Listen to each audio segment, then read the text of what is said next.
One wall, 20 envelopes. Every dollar had a home. No credit cards. No random buys. Just paper, tape, and discipline. They didn't just survive, they built a $3,000 emergency fund. This is the envelope wall system. Speech Balloon watched the full story, family of 6 living on $28,000 a year. The envelope wall family. It began in the smallest room of the smallest house they had ever lived in. The living room wasn't much more than a patch of carpet between the couch and the front door, 12 feet across at most. The walls were a faded beige, the kind of color landlords choose because it hides dirt but never inspires warmth. A thrift store lamp leaned awkwardly in the corner, casting an amber circle of light across one wall. And on that wall, there were envelopes. Not tucked away in a drawer, not hidden in a desk. They were displayed, lined in neat horizontal rows like a homemade art installation. Each envelope carefully taped to the wall with painter's tape so the paint wouldn't peel. The envelopes were labeled in thick black marker: rent, groceries, utilities, emergency, clothing, gas, school, miscellaneous, savings. Each one a category, each one promise. And inside each, there was cash. Not much, but enough to remind Maria Hernandez that the family had a plan. From the doorway, it looked almost ceremonial, like some kind of frugal living shrine. To the untrained eye, maybe it looked strange, even desperate. But to Maria, this was order. This was control. This was peace. The wall of envelopes had become the family's most powerful weapon against the chaos of living on $28,000 a year with 6 mouths to feed. The camera, if there had been one, would pan in slowly on Maria's hands that night. The hands of a 38-year-old mother who had washed, chopped, kneaded, folded, packed, and carried for nearly 2 decades straight. The skin on her knuckles was dry from too much dish soap, the nails short from habit. And now, those hands were feeding cash into paper envelopes like an ancient ritual. $10 here, 20 there. Each deposit came with a whisper under her breath, a mental tally only she could hear. Rent check, gas check, groceries, maybe enough for 2 weeks if I plan right. Maria wasn't always this organized. In fact, the envelope wall was born from one of the worst months of her life. It was January. The kind of January where the cold seeps into the bones of the house, and into your bones too, no matter how many sweaters you wear. The gas bill had doubled that month. She had been proud of keeping up with payments until that bill arrived. $212.34. That was more than a week's groceries. She remembered sitting at the kitchen table, calculator in hand, kids' homework papers scattered in front of her, trying to do the math. There was no math that worked. The paycheck Daniel brought home from his maintenance job at the school barely covered the basics. Her part-time shifts at the dollar store kept them afloat, but barely. When a bill spiked like that, it was like someone had kicked one leg out from under the table. The whole thing tipped. They had missed the payment, and then the late fee, and then the threat of disconnection. Maria had sat in the dark that night after the kids were asleep, wrapped in a blanket, looking at the pile of bills on the table. They weren't in neat stacks. They weren't labeled. They were just a paper avalanche that kept sliding into her life. She knew 2 things in that moment. 1, the system they were using wasn't working. 2, if she didn't find a better way, the family was one emergency away from drowning. The solution came from memory. Maria had been 8 years old when she first saw her grandmother's money jars, recycled glass jars, each labeled with a purpose: bread, oil, soap, church, emergency. Her grandmother had been a widow raising 4 kids in a 2-room house in Michoacan, Mexico. She didn't trust banks. She trusted the jars. Maria remembered the way her grandmother's hand would hover over each jar on payday, dropping coins in with a faint clink. The jars weren't just for money. They were for discipline. Once the soap jar was empty, there would be no soap until the next payday. That rule kept spending in line. The memory of those jars sparked something. Maria didn't have jars. She didn't have a lot of counter space either. But she did have a stack of unused manila envelopes in the hall closet from a failed yard sale last summer. She grabbed them, a roll of tape, and a black Sharpie. She cleared the wall next to the front door, the one you couldn't miss when you walked in, and she started labeling. Rent, utilities, groceries, gas, school, clothing, emergency, miscellaneous, savings. The categories felt simple, but seeing them all in one place made her pulse slow. She taped the first row low, so the kids could see them too, a decision she would later realize was more important than she thought. Daniel had walked in from work that night, lunch pail still in his hand, sweat darkening the collar of his shirt. He stopped in the doorway, brow furrowed. "What's all this?" "Our new budget," Maria said, without looking up from the Sharpie. "On the wall." He sounded skeptical, but not dismissive. "Yes, on the wall. So we see it. So we can't pretend it's not there." Daniel set his lunch pail down slowly. "And what if someone, comes over?" Maria looked at him for a long second. "Then they'll see how we survive." He didn't argue after that. The first week with the envelope wall was clumsy. Maria would cash Daniel's paycheck at the credit union, bring it home in an envelope of its own, and then stand at the wall like a conductor with an orchestra, distributing bills into each category. The kids watched at first with the detached curiosity of children who didn't fully understand the stakes. But slowly, they started asking questions. "Why do you put more in the rent envelope than in the clothing one?" Sophia, the oldest, wanted to know. "Because we can live without new clothes for a while," Maria explained, "but we can't live without a roof." It became a teaching moment, a way to explain priorities without lectures. Every dollar had a destination, and once an envelope was empty, that was it until the next payday. At first, it felt restrictive. Maria had to say no more often than she liked. No to the buy one get one free frozen pizzas unless the grocery envelope had enough left. No to the gas station coffee on her way to work unless the miscellaneous envelope still had a crumpled dollar bill inside. But something unexpected happened in week 3. She noticed there was less fear. Not more money. That was the same as before. Less fear. Because now, she knew exactly how much they had for each thing. The guessing was gone. The dread of a bill sneaking up on her was gone. And when she saw the emergency envelope start to fill, even just a little, she felt a weight lift from her chest. The envelope wall became more than a budget. It became a daily act of resilience. A visual reminder that even on a tight income, they were in control of their choices. The kids started to participate. Sophia would sometimes add $1 for babysitting. Mateo dropped in coins he found in the couch cushions. Luna drew little pictures on the envelopes. A house on the rent envelope. A loaf of bread on the groceries one. They were turning survival into a shared mission. By the end of the first month, Maria could see the difference. The bills were paid on time. There was no overdraft fee from the bank. And for the first time in a year, they had $75 in the emergency envelope. $75 might not seem like much, but to Maria, it felt like a fortress.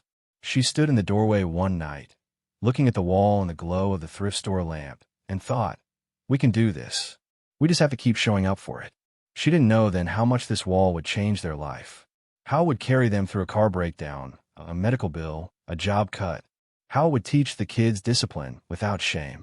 How it would turn a small living room into a command center for survival. She only knew that the wall of envelopes was staying, and that every dollar inside them was a small, hard-won victory. It happened in March. The kind of March where the sky could never decide. Rain at dawn, sunshine by noon, cold wind at dinner time. The Hernandez family had settled into their envelope routine. Rent was current. Utilities paid. Grocery money stretched like dough under Maria's hands, kneaded and folded until it made something that looked more filling than it was. For the first time in years, they felt steady. Then came the sound. It started as a soft knocking in the old Dodge Caravan, just once or twice when Daniel was driving home from the school. By the end of the week, the knocking had turned into a steady clunk every time the van slowed down. Daniel tried to ignore it. The van had nearly 200,000 miles on it. It always made noises. But when Maria rode along to the store that Saturday, she heard it and knew instantly. This wasn't the kind of noise you could ignore. It was a mechanical heartbeat, one that told you the end was coming. They limped the van into the driveway that evening. The kids piled out, oblivious, running toward the porch. Maria stood there a moment longer, one hand on the roof of the vehicle, listening to the ticking of the cooling engine. It sounded tired. Daniel shut the door, his face unreadable. "Could be the brakes," he said. "Could be more than that," Maria replied. They both knew more than that meant more than we can afford. The next morning, after church, Daniel drove the van to a mechanic he trusted, a guy named Rob who ran a shop on the edge of town. Maria stayed home, pacing the living room, pretending to help Luna with her puzzle, but really just listening for the crunch of tires on gravel outside. When Daniel came back, he didn't even take off his jacket. He just stood in the doorway. "It's the brakes," he said, finally. "But the rotors are worn down too. Rob says it's not safe to drive until it's fixed." Maria nodded. She knew the second part before she even asked. "How much?" Daniel hesitated. 300. Maybe 350 if he has to replace the pads too. Maria's stomach dropped. $300 wasn't impossible, but it was impossible all at once. Especially in March. Especially when the emergency envelope only had $112 in it. She walked over to the wall, stood in front of it. The envelopes stared back at her like quiet sentinels. Rent, still a week from being due. Groceries, they just restocked yesterday. Utilities, already paid. Gas, half-full tank, but it wouldn't last long without a working vehicle. The emergency envelope sat near the bottom row. Maria untapped it, slid the bills out, counted them twice. $112. And a quarter in coins. Not enough. Not even close. Before the envelope wall, this would have been the start of a spiral. They would have pulled out the credit card, the one they kept for emergencies, but used whenever the math didn't work. The one with the $3,200 balance they could never seem to pay down. But Maria had promised herself, no more debt unless it was life or death. She sat at the kitchen table, Daniel across from her, the kids in the other room watching cartoons. Between them lay the open emergency envelope and the rest of the wall, a silent jury deciding their fate. "We could borrow from the rent envelope," Daniel suggested quietly. Maria shook her head. "And then what? We scramble to pay rent and get hit with a late fee? We'd just be trading one problem for another." "What about the grocery envelope?" he asked. She thought about it. "We could, but it's the middle of the month, and we've got 6 people to feed. We'd have to cut the list to the bone." Daniel leaned back in his chair, rubbing his face. "So what's the plan?" This was where Maria's mind shifted into problem-solving mode. A survival reflex she'd honed over years of small crises. Step 1, don't panic. Step 2, make a list of all resources available: money, time, skills, favors. Step 3, prioritize the non-negotiables. "We've got $112 in emergency," she began slowly. "If we add the grocery envelope, that's another $140. Daniel nodded. "That gives us $252. Still short. But if we cut back gas for the rest of the month, walk more, combine trips, we can free up another $30. "Still not 300, Daniel said. "No," Maria admitted. "But we can make up the rest by selling something." The idea was simple, but the execution would hurt. The Hernandez house didn't have extra stuff lying around. Most of what they owned was in use daily. But there were a few things they could live without. The second microwave they'd been given by a friend, Daniel's old guitar collecting dust, a baby crib Emilio had long since outgrown. Maria spent the rest of the afternoon taking photos with her cracked phone and posting them on the local buy-and-sell group online. By evening, the microwave was gone, $25 cash. The guitar went next, $60 from a college kid who promised to actually play it. That night, Maria counted the day's take, $85. Added to the envelopes, they now had $337. Enough. The next morning, Daniel took the van to Rob's shop. The brakes were fixed by lunch. He drove home, cautiously, pulling into the driveway with a look Maria hadn't seen in weeks. Relief. She knew the repair had emptied the emergency envelope. They were back to zero. But something felt different this time. Before the envelope system, this repair would have gone on the credit card. The balance would have grown. The interest would have followed them for months. This time, they had handled it with cash, trading small sacrifices now for peace later. That night, Maria stood in front of the wall, retaping the emergency envelope back in its place. Empty, but ready to be filled again. She thought about how the kids had seen the whole process, from the breakdown to the budgeting to the selling of things. She hoped they noticed something important. The family didn't panic. They didn't hide the problem. They didn't fight. They made a plan and stuck to it. The following Sunday, Sophia came into the kitchen holding $3 in quarters. "For the emergency envelope," she said shyly. "From babysitting Mrs. Ramirez's kids." Maria smiled, taking the coins like they were treasure. "Every bit counts," she said. And she meant it. Because the envelope wall wasn't just about the money inside. It was about the proof that they could handle whatever came next. That March repair became family legend. The month the van broke down was also the month they realized the envelope wall wasn't just a budgeting tool. It was a resilience machine. It gave them a way to take a hit and keep standing.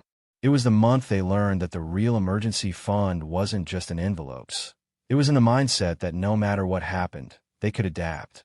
And Maria, standing in the doorway that night, knew that was worth more than any dollar amount she could tape to the wall. By April, Maria could feel the rhythm of the envelope wall working its way into her bones. Rent had its slot. Utilities had theirs. The emergency envelope was slowly being rebuilt coin by coin.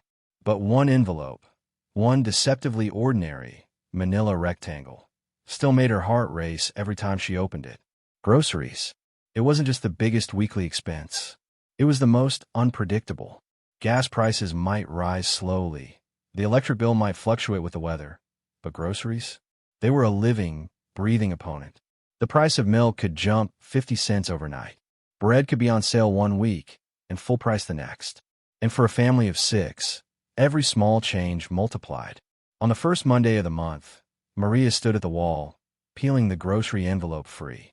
She ran her fingers along its edge before opening it, the paper warm from the sun filtering through the living room window.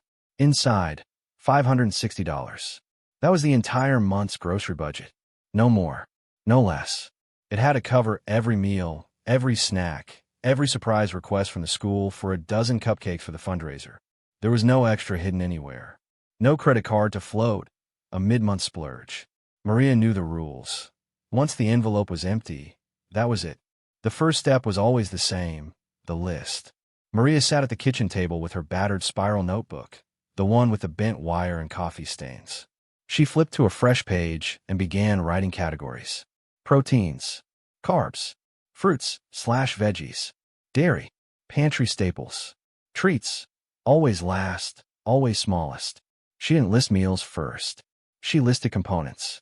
Because Maria had learned that the most flexible way to stretch money was to buy building blocks, not finished ideas. Chicken thighs could become tacos, soup, stir-fry, or oven-baked with herbs.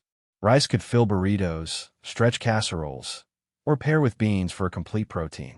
If she built the list right, she could make dozens of meals from the same core items. Daniel wandered into the kitchen halfway through, sipping the last of his morning coffee. "List A?" he asked, glancing at the notebook.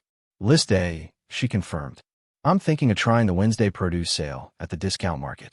Maybe hit the bakery outlet too." He nodded, pulling out a chair. "I can fix that squeaky wheel on the cart if you're going." Maria smiled faintly. It's not the wheel that's the problem. It's the kids asking for things every aisle. By 10 a.m., Maria was ready. She packed her reusable bags, the ones that had started fraying at the seams but still held strong. She tucked the grocery envelope into her crossbody bag, bills smoothed and facing the same way. She knew from experience that the more organized she was at the register, the less flustered she'd be if she had to put something back. Sophia came along this time. At 14, she was old enough to help and young enough to still absorb her mother's quiet lessons. "Remember," Maria said as they walked through the store doors, "eyes up. We're hunting prices, not labels." The grocery store was a battlefield of temptations. Bright displays of strawberries at the entrance, even though they were out of season and overpriced. An end cap stacked with boxes of cereal. Buy 2 get 1 free. A false deal if you didn't need 3 boxes to begin with. Maria's eyes moved like a scanner, ignoring the siren calls of marketing and heading straight for the clearance produce rack. There, in the corner, she found the day's first victory, a bag of slightly bruised apples, marked down to $1.99 for 5 pounds. Perfect for oatmeal, baking, or snacking. And if she cut away the bruises, no one would notice. She added them to the cart with a satisfied nod. Every aisle had its rules. For pasta, she bought the store brand, same ingredients, half the price. For beans, she bought dried instead of canned, soaking them overnight to save both money and sodium. Meat was always chosen by price per pound, not by cut. Whole chickens, broken down at home, cost less than buying breasts and thighs separately. Sophia pushed the cart slowly, watching her mother's eyes flick from price tags to unit prices in tiny print. You always look at the little numbers, she observed. Maria smiled. The big numbers tell you what they want you to pay. The little ones tell you what you're actually paying. 2 hours later, the cart was full, but not heavy with waste. Rice, beans, oats, flour, eggs, chicken thighs, ground turkey, fresh carrots, cabbage, onions, potatoes, bananas, apples, a block of cheddar, plain yogurt, tortillas, cooking oil, and a few splurges. A jar of peanut butter, a bottle of soy sauce, and 1 package of store-brand cookies for Friday night. At the register, Maria lined the items up like soldiers, grouping them by category. She handed over the bills and the exact amount from the envelope, $132.45. The cashier counted twice, gave her the change, and Maria slid the receipt into the envelope with a note of the date and total spent. That way, she'd know exactly how much was left without guessing. Back home, the real work began. Maria's system wasn't just about buying food. It was about making it last. She spent the next 2 hours in what she called prep mode. Chicken thighs were portioned into freezer bags with marinades, garlic soy, lemon herb, taco spice, so they'd be ready for quick dinners. Onions were diced in bulk and stored in containers. Carrots were peeled and cut into sticks for snacks. Oatmeal for the week was portioned into jars with cinnamon and raisins, ready to be just add water breakfasts. By the time she was done, the fridge looked like a tiny, well-organized warehouse. The kids noticed. Mateo wandered in and grabbed a carrot stick. "Why do you cut everything up now?" he asked. "Because," Maria said, "when it's ready to eat, you're less likely to waste it. And when it's ready to cook, I'm less likely to order takeout." He grinned, chewing. "So it's a trick. It's a strategy," Maria corrected. The month rolled on. Each week, Maria repeated the cycle. List, shop, prep. There were no emergency runs to the store. No midweek splurges. No, we're out of everything panics. The grocery envelope became a measure of her own discipline. And slowly, it started to fill her with pride. At the end of April, she counted the leftover bills. $34 still in the grocery envelope. Enough to roll into the next month. Enough to remind her that they weren't just surviving. They were winning in small ways. That night, Maria stood in front of the envelope wall with Daniel at her side. She slid the extra $34 into the savings envelope instead of groceries. "Why not keep it for next month's food?" Daniel asked. "Because," Maria said, "if we made it this month without it, we can do it again. And savings needs to grow, even if it's slow." She could feel it in her chest. The same steady strength she'd felt when they paid for the van repair in cash. They weren't out of the woods, not by a long shot. But every envelope told the same story now. We're in control. It was the first week of June when the envelope wall faced a different kind of challenge. One that didn't roar like a car engine or creep in like rising grocery prices. This time, the threat came folded in a plain white envelope from the city utilities department. Maria didn't open it right away. She had just come in from hanging laundry in the backyard. The sun still warm on her shoulders, the smell of soap and cotton clinging to her hands. The mail sat on the kitchen counter. A coupon flyer, a church newsletter, and that single envelope with City of Southbrook printed neatly in the corner. She knew it was the water bill. She also knew that when bills arrived early, it rarely meant good news. Daniel walked in just as she was drying her hands. "Mail came?" he asked. Maria said, nodding toward the counter. He picked up the white envelope, tore it open without ceremony, and unfolded the sheet inside. His eyes skimmed it once, then again. His jaw shifted. $86, he said quietly. Maria frowned. "That's higher than usual." "It's 30 more than usual," Daniel corrected. "And they say the usage went up by 1,400 gallons. They both knew what that meant. Either there was a leak somewhere, or the family had been using more water without realizing it. For most households, an extra $30 on a utility bill might be inconvenient but manageable. For the Hernandez family, it meant something had to give. The utilities envelope had $59 left for the month. That meant they were already $27 short, before factoring in gas for the van or groceries for the week. Maria walked to the wall, slowly peeling the utilities envelope free. She opened it, counted the bills again as if the number might change. $59. That was the reality. Before the envelope wall, this was where panic used to set in. A small shortfall like this would snowball into overdrafts, late fees, and stress arguments whispered in the kitchen after the kids were asleep. Now, panic was replaced with assessment. Maria laid the utilities envelope on the table. Next came the grocery envelope, gas envelope, and emergency envelope. She didn't pull the money out yet, just looked at them, the way a chess player studies the board. Could we pay part now and part later? Daniel asked. Maria shook her head. They charge a fee if it's late. Might as well just take it all at once and fix the shortfall somewhere else. They stood in silence for a moment, the hum of the fridge filling the room. Finally, Maria spoke. We need to find out why it's so high. No point in paying extra next month, too. That night, Daniel crawled under the house with a flashlight, checking for signs of a leak in the pipes. No puddles, no dripping, nothing obvious. Maria did her part inside, inspecting the toilets, running her fingers along the base to feel for any slow seepage, watching for the faint ripple of water in the bowl that meant it was refilling when it shouldn't. Nothing. The mystery deepened. The next morning, Maria gathered the kids around the table. Okay, she began. We're starting something new this month, a water challenge. The younger two perked up instantly at the word challenge. Sophia raised an eyebrow. Our bill went up, Maria explained. That means we either have a leak we can't find, or we're using more water than we think. Either way, we need to cut back. She outlined the new rules. Showers, 5 minutes max.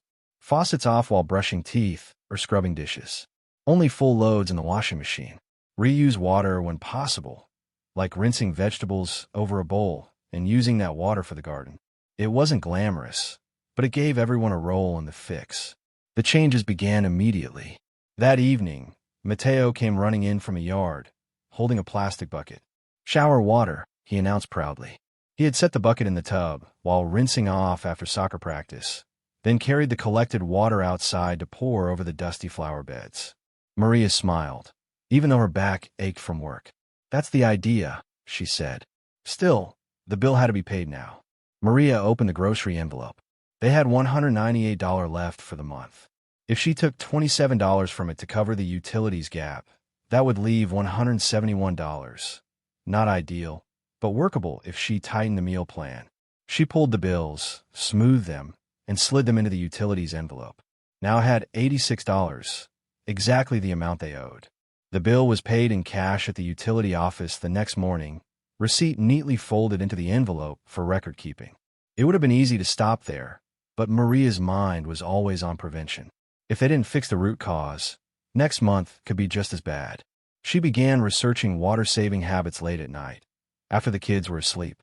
She learned about gray water, reuse, about how much water a slow-dripping faucet could waste, more than 200 gallons a month, and about something called an aerator, a small, cheap device you could attach to a faucet to reduce water flow without reducing pressure. By the weekend, she had a list. Check every faucet and hose for drips. Install aerators on the kitchen and bathroom sinks. Switch to the eco setting on the washing machine. Train everyone to run cold water only until it's needed hot. Some of these changes cost nothing. The aerators cost $7 total, paid for out of the miscellaneous envelope. Within days, the family's water habits shifted. Luna, the 8-year-old, became the self-appointed water cop, cheerfully reminding her siblings to turn the tap off. Sophia started timing her showers with a playlist. 2 songs, and she was out. Even Daniel, who loved long, hot showers after work, stuck to the rules. July's bill told the real story. Maria opened it at the kitchen table, braced for bad news. Instead, her eyes widened. $61, she said aloud. Daniel looked up from the couch. That's $25 less than last month. She nodded slowly, a smile tugging at her lips. We cut usage by 1,200 gallons. It wasn't just the savings. It was the proof that small, intentional changes worked. The leftover money in the utilities envelope went straight into savings. Maria made a point to show the kids. See this, she said, holding up the bills. That's what happens when we work together to solve a problem. This is emergency money now. The envelope wall felt stronger than ever. The water bill challenge became one of those family legends they'd talk about later. The summer they turned saving water into a game. But for Maria, it was more than a story. It was another notch in her belt of resilience. Another time they'd faced a shortfall and met it head-on, without debt, without panic, and without sacrificing the essentials. By late August, the summer's heat clung to everything like a damp towel, and the calendar on the fridge shouted a reminder Maria didn't need. First day of school, 10 days. For most families, back-to-school season came with excitement. Shiny backpacks, crisp notebooks, and shoes that hadn't yet seen a scuff. For the Hernandez family, it came with a kind of quiet tension, because when you had 4 children and lived on $28,000 a year, back-to-school wasn't a shopping trip. It was a siege, and Maria knew the enemy well, the endless, itemized supply lists. The first list arrived in July, tucked inside an email from the school district. Sophia's 9th grade list was straightforward. 3 binders, dividers, line paper, graph paper, 2 packs of pens, 2 packs of pencils, highlighters, and a scientific calculator that cost as much as a week's groceries. Mateo's list for 7th grade was almost identical. Then came Luna's 3rd grade list: crayons, colored pencils, glue sticks, scissors, tissues, hand sanitizer, dry erase markers, and something called specialty watercolor paper that Maria suspected no 8-year-old truly needed. Finally, Emilio's kindergarten list: markers, safety scissors, a nap mat, and a backpack large enough to hold a lunchbox and winter coat. When Maria added it up, even conservatively, the total was over $200. That didn't include shoes or clothing. She walked to the envelope wall that night. The clothing envelope had $88. The miscellaneous envelope had $42. That was $130 in total, and pulling from the grocery envelope was out of the question. The fridge was already stretched thin in late August. Daniel stood beside her, reading over her shoulder. "We can't hit the store with the lists as is," he said. "No," Maria replied. "We'll have to get strategic. Step 1. Inventory what they already had." The next day, Maria turned the dining table into a staging area. She emptied the drawers where loose pencils and markers lived, gathered and used notebooks from last year, and stacked folders that still had life in them. Sophia and Mateo helped, pulling out binders from their rooms and erasing old labels. By the end of the afternoon, the table was a kind of thrift store display. 4 half-used packs of pencils, 6 notebooks with only the first 10 pages written on, 2 binders in good shape, 1 unopened pack of line paper, and more crayons than any child needed. Maria made a second list, the real list, based on what they didn't have. Step 2. Replace new with good enough. The glossy school supply ads always showed pristine, matching sets of supplies. But Maria knew function mattered more than aesthetics. If the scissors still cut, they were fine. If the backpack zipper still worked, no need to replace them. Luna's backpack had a small tear at the bottom. Maria patched it with denim from an old pair of jeans, turning it into a badge of resourcefulness.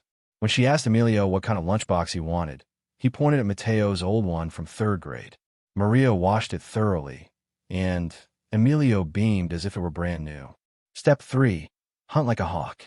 Maria mapped out 3 possible shopping spots. The dollar store, for basics like pencils, erasers, glue sticks, and crayons. The office supply store, only during their penny sale on paper and folders. The thrift store, for backpacks, calculators, and lunchboxes. She and Daniel agreed. They'd hit the thrift store first. Anything they didn't find there, they'd try at the other 2. Saturday morning, Maria and Sophia headed to the thrift store, while Daniel took the younger 3 to the park. The air conditioning inside hit them like a wall. The smell, a mix of detergent, dust, and nostalgia, was oddly comforting. Maria scanned the shelves like she was reading a map. Sophia headed straight to the electronics bin and returned 5 minutes later, holding a calculator. "Mom, it's the same model as on my list," she whispered. The price tag read $4.99. Maria tested the buttons. Every one worked. Into the basket it went. Next, they found a sturdy navy backpack for Mateo, $3.50, and a pack of unopened dividers, 75 cents. By the time they checked out, they had spent $9.24. Step 4. Time to sales. The dollar store trip came next. Maria had been tracking their seasonal sales cycle for years. She knew when spiral notebooks dropped to 25 cents, when glue sticks went 2 for 1, and when the off-brand crayons came in at 50 cents instead of $1. She brought the grocery cart into the store, the kind that folds flat, to avoid juggling bags. Sophia helped count items against the lists, Maria's pen crossing things off with each aisle. By the register, the cart held pencils, erasers, glue sticks, folders, crayons, and even a set of watercolor paints for Luna, all for $18.50. Step 5. Make the clothing money stretch. Shoes were the big-ticket item. Sophia's sneakers had worn thin at the toes, Mateo's had soles starting to peel, and Emilio had grown 2 sizes over the summer. The clothing envelope had to cover them all. Maria waited for the buy one, get one half off sale at the discount shoe store. She brought all 4 kids, but gave them strict limits. 1 pair each, budget capped $20 per pair. It meant choosing from the clearance racks, but that didn't matter. When they left, each had shoes they were proud of, and the total, $68.45, still left $19.55 in the envelope. By the time all lists were complete, Maria sat at the kitchen table, tallying the final numbers. Total spent on supplies and shoes, $106.19.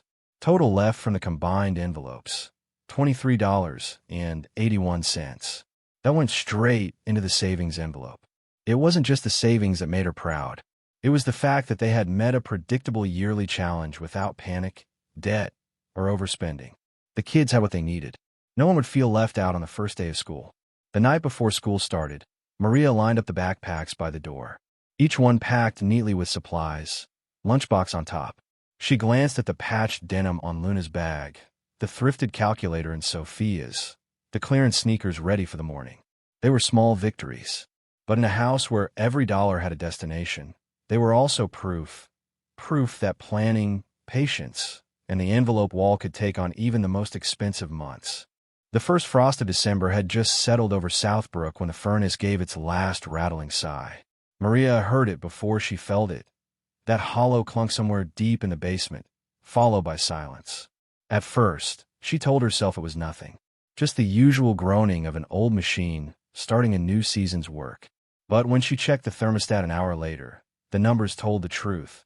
The temperature inside the house was dropping, from 68 degrees to 65 to 62. Daniel was at work, so Maria did what she always did in moments like these. She went to the envelope wall, not because it held the answer, but because it grounded her. Each envelope was like a checkpoint in her mind. Rent, groceries, utilities, clothing, gas, emergency. She didn't open any of them. Not yet. Instead, she called Daniel. He answered on the second ring. "What's wrong?" "The furnace," she said. "It's not running. I've tried resetting it. Check the breaker. Nothing." A pause on the line. "I'll call Joe," he said finally. Joe was their go-to handyman, a neighbor who could fix almost anything. Almost. Joe came by that afternoon, stomping the frost from his boots as he entered. He was a big man, built like the oak trees that lined the street, his breath fogging in the cold basement air. Maria stood at the top of the stairs while he worked, the sound of his tools echoing off concrete walls. Finally, he came up, wiping his hands. "Bad news. Heat exchangers cracked. This thing's done. You can't run it. Carbon monoxide risk." "How much to replace?" Maria asked, already bracing herself. "Cheapest you're going to find is $1,500. Maybe $2,000. She thanked him, her voice steady even as her mind reeled. The emergency envelope, rebuilt over months, had $412 in it. Not nearly enough. When Daniel got home that evening, the house was already colder. He found Maria at the kitchen table with her notebook open, a mug of tea cooling beside her. "So," he asked. "We can't afford a new furnace right now," she said simply. "We'll have to get through winter another way." This was where Maria's practicality became survival. She laid out the plan. Space heaters, one for the living room, one for the kids' bedroom. Bought secondhand for $20 each from the local resale group. Curtain barriers, old blankets and thrifted curtains to seal off and used rooms and trap heat in the spaces they lived in most. Layered clothing, sweaters over long sleeves, wool socks and slippers. Shared sleeping spaces, all 4 kids in one room for warmth at night, with extra blankets piled high. The first night was rough. The air in the house had a sharp edge to it, the kind that made you keep your shoulders hunched. The space heaters glowed in the corners, their hum a small comfort. Maria tucked Luna and Emilio into the bottom bunk, Mateo in the top, Sophia on a cot beside them. She kissed each forehead, then stood in the doorway for a moment, watching the soft rise and fall of their breathing under thick blankets. Daniel came up behind her, slipping an arm around her waist. "We'll get through it," he whispered, and she believed him. Days became a careful routine. Morning started with everyone gathered in the living room, space heater running, mugs of oatmeal warming their hands. Maria kept the oven door cracked open after baking bread or casseroles, letting the residual heat spill into the room. Laundry hung on lines across the kitchen, the damp fabric adding just enough humidity to keep their skin from drying out completely. The smell of clean clothes mixed with the scent of cinnamon from the oatmeal, a strange, comforting blend. But the cold was relentless. By the second week, the inside temperature rarely climbed above 58 degrees. Sophia's hands chapped from washing dishes in cold water. Mateo's breath was visible in the morning before the heater kicked in. Maria fought back with layers, fleece throws over their laps during schoolwork, hot water bottles tucked into beds an hour before sleeping. She even made pocket warmers by sewing scraps of flannel into small pouches filled with rice, heating them in the microwave. The kids carried them in their coat pockets on especially bitter mornings. Still, the envelope wall kept them grounded. The emergency envelope stayed untouched. No panic spending. They made do with what they had, saving every spare dollar they could toward the furnace replacement. By mid-January, the savings envelope had grown to $738. Not enough yet, but closer. Then came the storm. It arrived overnight, a howling wind that rattled the windows and buried the neighborhood in a foot of snow. The power flickered twice before going out completely just after dawn. Maria gathered the kids into the living room, where they layered themselves in every blanket they owned. Daniel shoveled a narrow path to the car, then returned with news. "Power's out all over town. Could be a day, maybe more. No space heaters, no oven, just body heat and determination." They turned the living room into a camp. The couch cushions became a sleeping pad. The kids piled together under quilts while Maria and Daniel boiled water on the gas stove for tea and instant soup. They told stories to pass the time, family legends, jokes, and memories from before the kids were born. Luna giggled under the blankets. Emilio fell asleep with his head on Sophia's lap. That night, the storm howled outside, but inside there was a strange peace. They were cold, yes, but they were together. When the power returned the next afternoon, Maria felt a surge of gratitude for the small hum of the space heaters. The house slowly thawed, and life resumed its winter rhythm. By late February, they had saved enough, $1,612, to pay for a refurbished furnace. Joe helped install it for a small fee, and for the first time in months, warm air flowed through the vents again. The night it was finished, Maria stood in the hallway, hand resting on the vent, feeling the steady warmth spill into the room. It wasn't just heat, it was relief, safety, and proof that they could endure more than they thought. She looked over at the envelope wall. The emergency envelope was empty again, but the system had carried them through another trial. Not by avoiding discomfort, but by facing it head-on, together. The first week of December carried a kind of magic for Maria. Not because she loved holiday shopping. Far from it. In fact, the season used to fill her with dread. But now, with the envelope wall in place, she felt a strange calm settling over her. This year, for the first time in a long time, Christmas wouldn't come with a credit card bill in January. Maria's old self would have panicked at the first sight of twinkling store lights, the first notes of holiday music in the grocery aisle. In the past, the pressure to give the kids a good Christmas had been a dangerous temptation, one that left them chasing bills well into spring.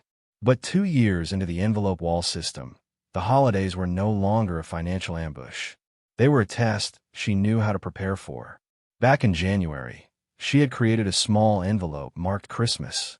Each month, she and Daniel tucked away whatever they could spare, sometimes $20, sometimes only $5. They didn't talk about it much. The envelope simply grew, quietly, like a jar of pennies left on a shelf. Now, as she pulled it from the wall, Maria felt the weight of the bills inside. She counted them slowly, savoring the moment. $243. That was their entire Christmas budget. Gifts, food, wrapping paper, everything. Not a penny more. Maria knew it would be enough. Not because $243 was a lot of money, but because she had learned that joy wasn't tied to price tags. Her plan came in 3 parts: creative gifting, handmade, secondhand, and experience-based presents instead of expensive new ones. Simple feast. A holiday meal rich in tradition and flavor, not in cost. Family magic. Activities that made memories, not debt. The first step was the hardest: talking to kids. She gathered them in the living room one evening, a faint smell of cinnamon wafting from the kitchen. Daniel sat beside her, nodding for her to begin. "You know, we do Christmas a little differently than some families," she started. "We don't buy big, expensive gifts. But what we give, we make sure it's special. This year, we have $243 to spend. That means we'll be creative, and we'll focus on what really matters: time together." Luna grinned. "Like last year's scavenger hunt." "Exactly," Maria said. "And maybe something even better. The gift plan." Maria pulled out her notebook and began mapping gifts person by person. For Sophia, a vintage sketchbook set she'd spotted weeks earlier at the thrift store for $6. She'd pair it with a small set of charcoal pencils, bought new, for $4. For Mateo, a used soccer jersey from his favorite team, found online for $8, and a homemade coupon book with rewards like extra game time, a favorite meal, and a free pass on dish duty. For Luna, a box of used but well-kept chapter books from the secondhand bookstore, 10 titles for $12, and a homemade bookmark with her name stitched in thread. For Emilio, a set of wooden toy cars from the flea market for $5, and a blanket she'd make for fabric scraps. For Daniel, a knitted scarf, made by Maria herself, from yarn bought at the dollar store for $3. She left $50 for wrapping supplies, stocking stuffers, and a few surprise finds. The rest would go toward food for the Christmas Eve dinner and breakfast on Christmas morning. The hunt. The thrift store had become Maria's holiday marketplace. She walked the aisles slowly, scanning shelves for items with hidden potential. A plain wooden jewelry box for $2 became a keepsake. Once, she sanded it smooth and painted it with delicate flowers. At the dollar store, she found stocking fillers, chocolate bars, puzzle books, socks, and little bottles of bubble bath. None of it looked expensive, but each item was chosen for the person who'd open it. By mid-December, the gifts were wrapped, mostly in brown craft paper decorated with hand-stamped designs using potatoes and paint.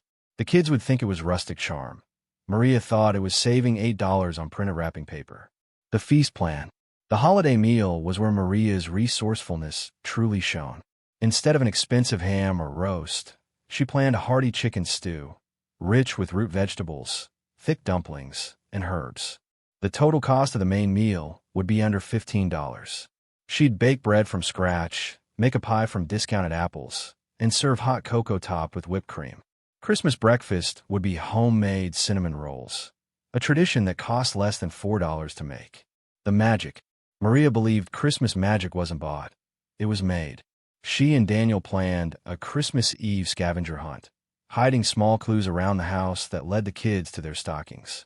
Each clue came with a family story, tying their history into the game. They also planned a movie marathon night, with hot cocoa and popcorn, watching the same holiday films Maria had grown up with. On the morning of December 24th, the house buzzed with quiet excitement. Snow had begun to fall outside, coating the street in white. The envelope wall stood quietly in the corner, its Christmas envelope now empty, but its purpose fulfilled. That evening, the scavenger hunt filled the house with laughter. The kids raced from room to room, giggling over each clue. The final one led them to their stockings, lined up on the couch, bulging with chocolate, socks, and tiny surprises. Christmas morning was warm, not because of the new furnace, but because of the togetherness that filled the living room. They opened gifts one by one, savoring each moment. Sophia traced the cover of her vintage sketchbook, running her fingers over the grain of the paper. Mateo pulled on his soccer jersey immediately, grinning from ear to ear. Luna curled up with a new book before breakfast was even served. Emilio pushed his wooden cars across the floor, making soft engine noises. Daniel wrapped the scarf around his neck, smiling. "Warmest gift I've ever had," he said quietly. The meal that evening was simple, but Maria noticed the way everyone lingered at the table, telling stories, sharing bites of pie, and laughing over small jokes. Later, when the kids had gone to bed, Maria stood in the quiet living room. She looked at the gifts stacked neatly on shelves, the wrapping paper scraps in the recycling bin, and the Christmas envelope, empty, but without regret. They had spent $243. Nothing more. And yet, the house felt rich. The first sign that something was wrong came on a Tuesday morning in late January, when Daniel tried to start the van for work. The engine turned over once, twice, then coughed in protest before settling into a rough, uneven idle. Maria was in the kitchen packing lunches when she heard it through the window. That low, sputtering rumble that didn't sound like their faithful old van at all. She stepped outside, breath fogging in the sharp winter air. Daniel sat behind the wheel, brow furrowed, listening to the engine like it was telling him bad news in a language only he understood. He turned it off, then back on again. The same uneven idle, the same trembling in the steering column. "I don't like it," he said finally, climbing out. "Might just be spark plugs. Might be worse." Maria felt the knot in her stomach tighten. The van was their lifeline: school drop-offs, grocery runs, Daniel's commute, weekend errands. They couldn't afford to lose it. She glanced toward the envelope wall in her mind, as if she could see it from here. The emergency envelope had $516 left after the furnace ordeal. The gas envelope had $43 for the rest of the month. Repairs weren't in the plan, but when were they ever? Daniel borrowed a coworker's code reader at lunch, plugging it into the van to check for any obvious issues. The readout confirmed a misfire in one cylinder. Not the worst diagnosis, but not one to ignore either. He called Maria from the parking lot. "Mechanic says could be plugs and wires, maybe $150. But if it's the coil pack, we're looking at $350 or more." Maria closed her eyes for a moment, mentally running through the envelopes again. If it's $350, we can cover it from emergency. But that's most of what's left. She didn't need to say the rest. They'd be nearly starting over again. They agreed to take it in the next morning. That night, after the kids were asleep, Maria spread her budgeting notebook open on the kitchen table. She sketched out 3 versions of the month. One where the repair was cheap, one where it was moderate, and one where it swallowed nearly everything in the emergency envelope. She didn't know yet which one reality would hand them, but having the scenarios laid out made her feel less like she was waiting to be blindsided. At the shop, the mechanic was a friendly man in oil-stained coveralls who greeted Daniel by name. He popped the hood, leaned in, and started his own investigation. Maria stood a few feet away, watching the steam of her breath disappear into the cold morning. The smell of oil and exhaust mingled in the air. "It's the coil pack," the mechanic announced after a few minutes, wiping his hands on a rag. "And the plugs are worn too. You're looking at $368, parts and labor. I can have it done by this afternoon." Maria nodded slowly. It was almost exactly what she'd braced for in the worst-case plan. Not a catastrophe, but enough to make her pulse quicken. She glanced at Daniel, who gave a small shrug that said, "We can't not do it." They signed the work order. As the mechanic got to work, Maria and Daniel walked to the diner across the street to wait, ordering 1 coffee each and stretching it as far as possible. They talked quietly, calculating how much they'd have left after the repair and how quickly they could rebuild. The emergency envelope would be down to $148. If nothing else went wrong, they could refill it to $300 by the end of February. But that "if" felt like a fragile thing. Maria sipped her coffee and thought about how different this moment would have been 2 years ago. Back then, this repair would have gone straight onto a credit card, adding interest to the bill for months afterward. Back then, she would have felt the familiar shame of spending money they didn't have, watching the balance grow and grow. Now, the money was there, even if it would leave them thin. They were choosing to spend it, not being forced into debt by surprise. By mid-afternoon, the van was ready. The engine started smoothly, the idle steady and calm again. Maria felt her shoulders drop a little as Daniel pulled out of the lot. The mechanic handed them the receipt, $368 exactly, and Maria folded it neatly into the emergency envelope, now holding just 3 $20 bills, a 5 and 3 ones. At home, she replaced the envelope on the wall and stood looking at it for a moment. The sight of it nearly empty would have terrified her once. Now, it felt like a challenge, a reminder of why the wall existed at all. She didn't feel powerless. She felt focused. That evening, she told the kids about the repair over dinner, explaining in simple terms why the envelope was lighter now. She didn't want them to think money vanished without reason. Sophia asked how long it would take to fill it back up. Maria smiled. Depends on how creative we get. They decided, as a family, to aim for refilling the envelope to $400 by the end of the next month. That meant extra savings challenges, a no-spend week in February, a grocery stretch where they'd plan every meal around what was already in the pantry, and a pause on buying anything non-essential. The first weekend of February, Daniel listed an old bike and a set of unused speakers online. Both sold within days, bringing in $52. Maria made a batch of homemade granola bars to replace store-bought snacks, shaving $8 off the grocery run. Sophia and Mateo offered to pack lunch for school every day instead of buying it from the cafeteria, saving another $15 a week. Even the younger two got in on it, helping Maria gather recyclables to take to the center for a small payout. Every small win was another step toward refilling the envelope, and they celebrated each one like a little holiday. The bike money went in. The grocery savings went in. Even the $4 from recycling cans went in. Maria kept a running tally on a sticky note beside the envelope, and watching the numbers climb felt like watching the temperature rise on a cold day. By the last week of February, they had $389 tucked away, close enough that Maria counted the goal met. More importantly, the whole family had felt the effort, not as a burden, but as a mission. They turned a repair that could have been a financial setback into a reminder of what they could do together. The van sat in the driveway that night, engine solid and dependable again, its role in their lives as vital as ever. Maria looked at it through the kitchen window while washing dishes, the faint reflection of the envelope wall beside her.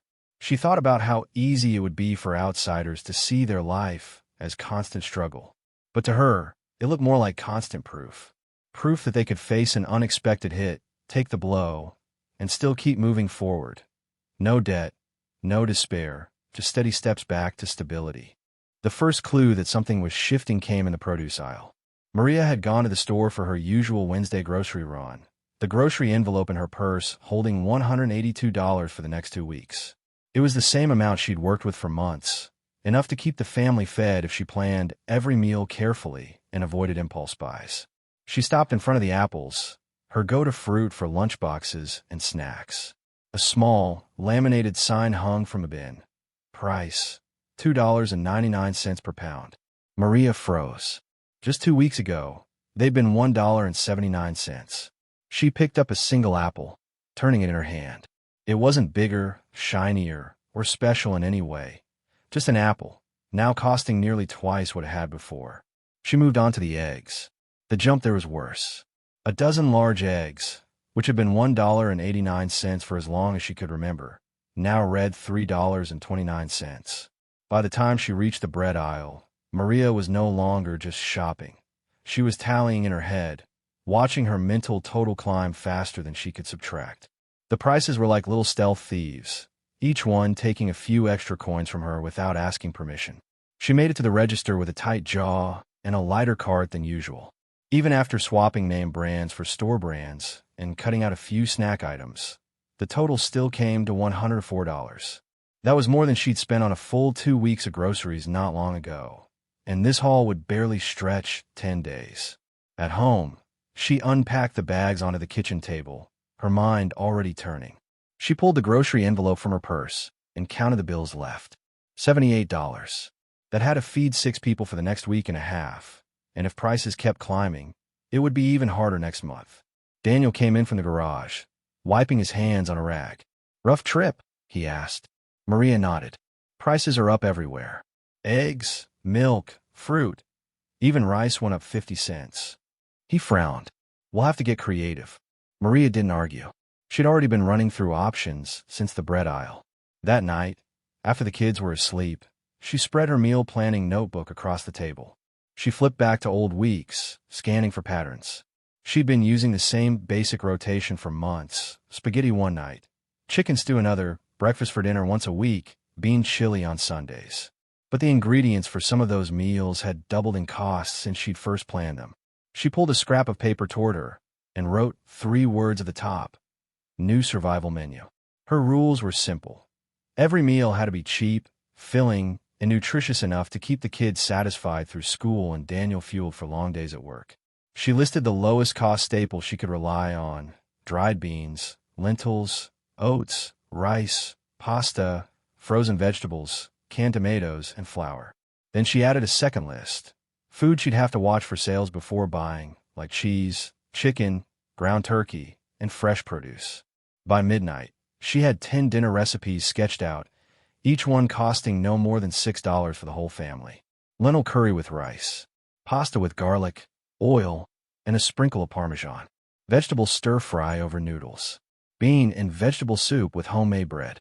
Breakfast would be oats or homemade pancakes most days, with eggs only twice a week.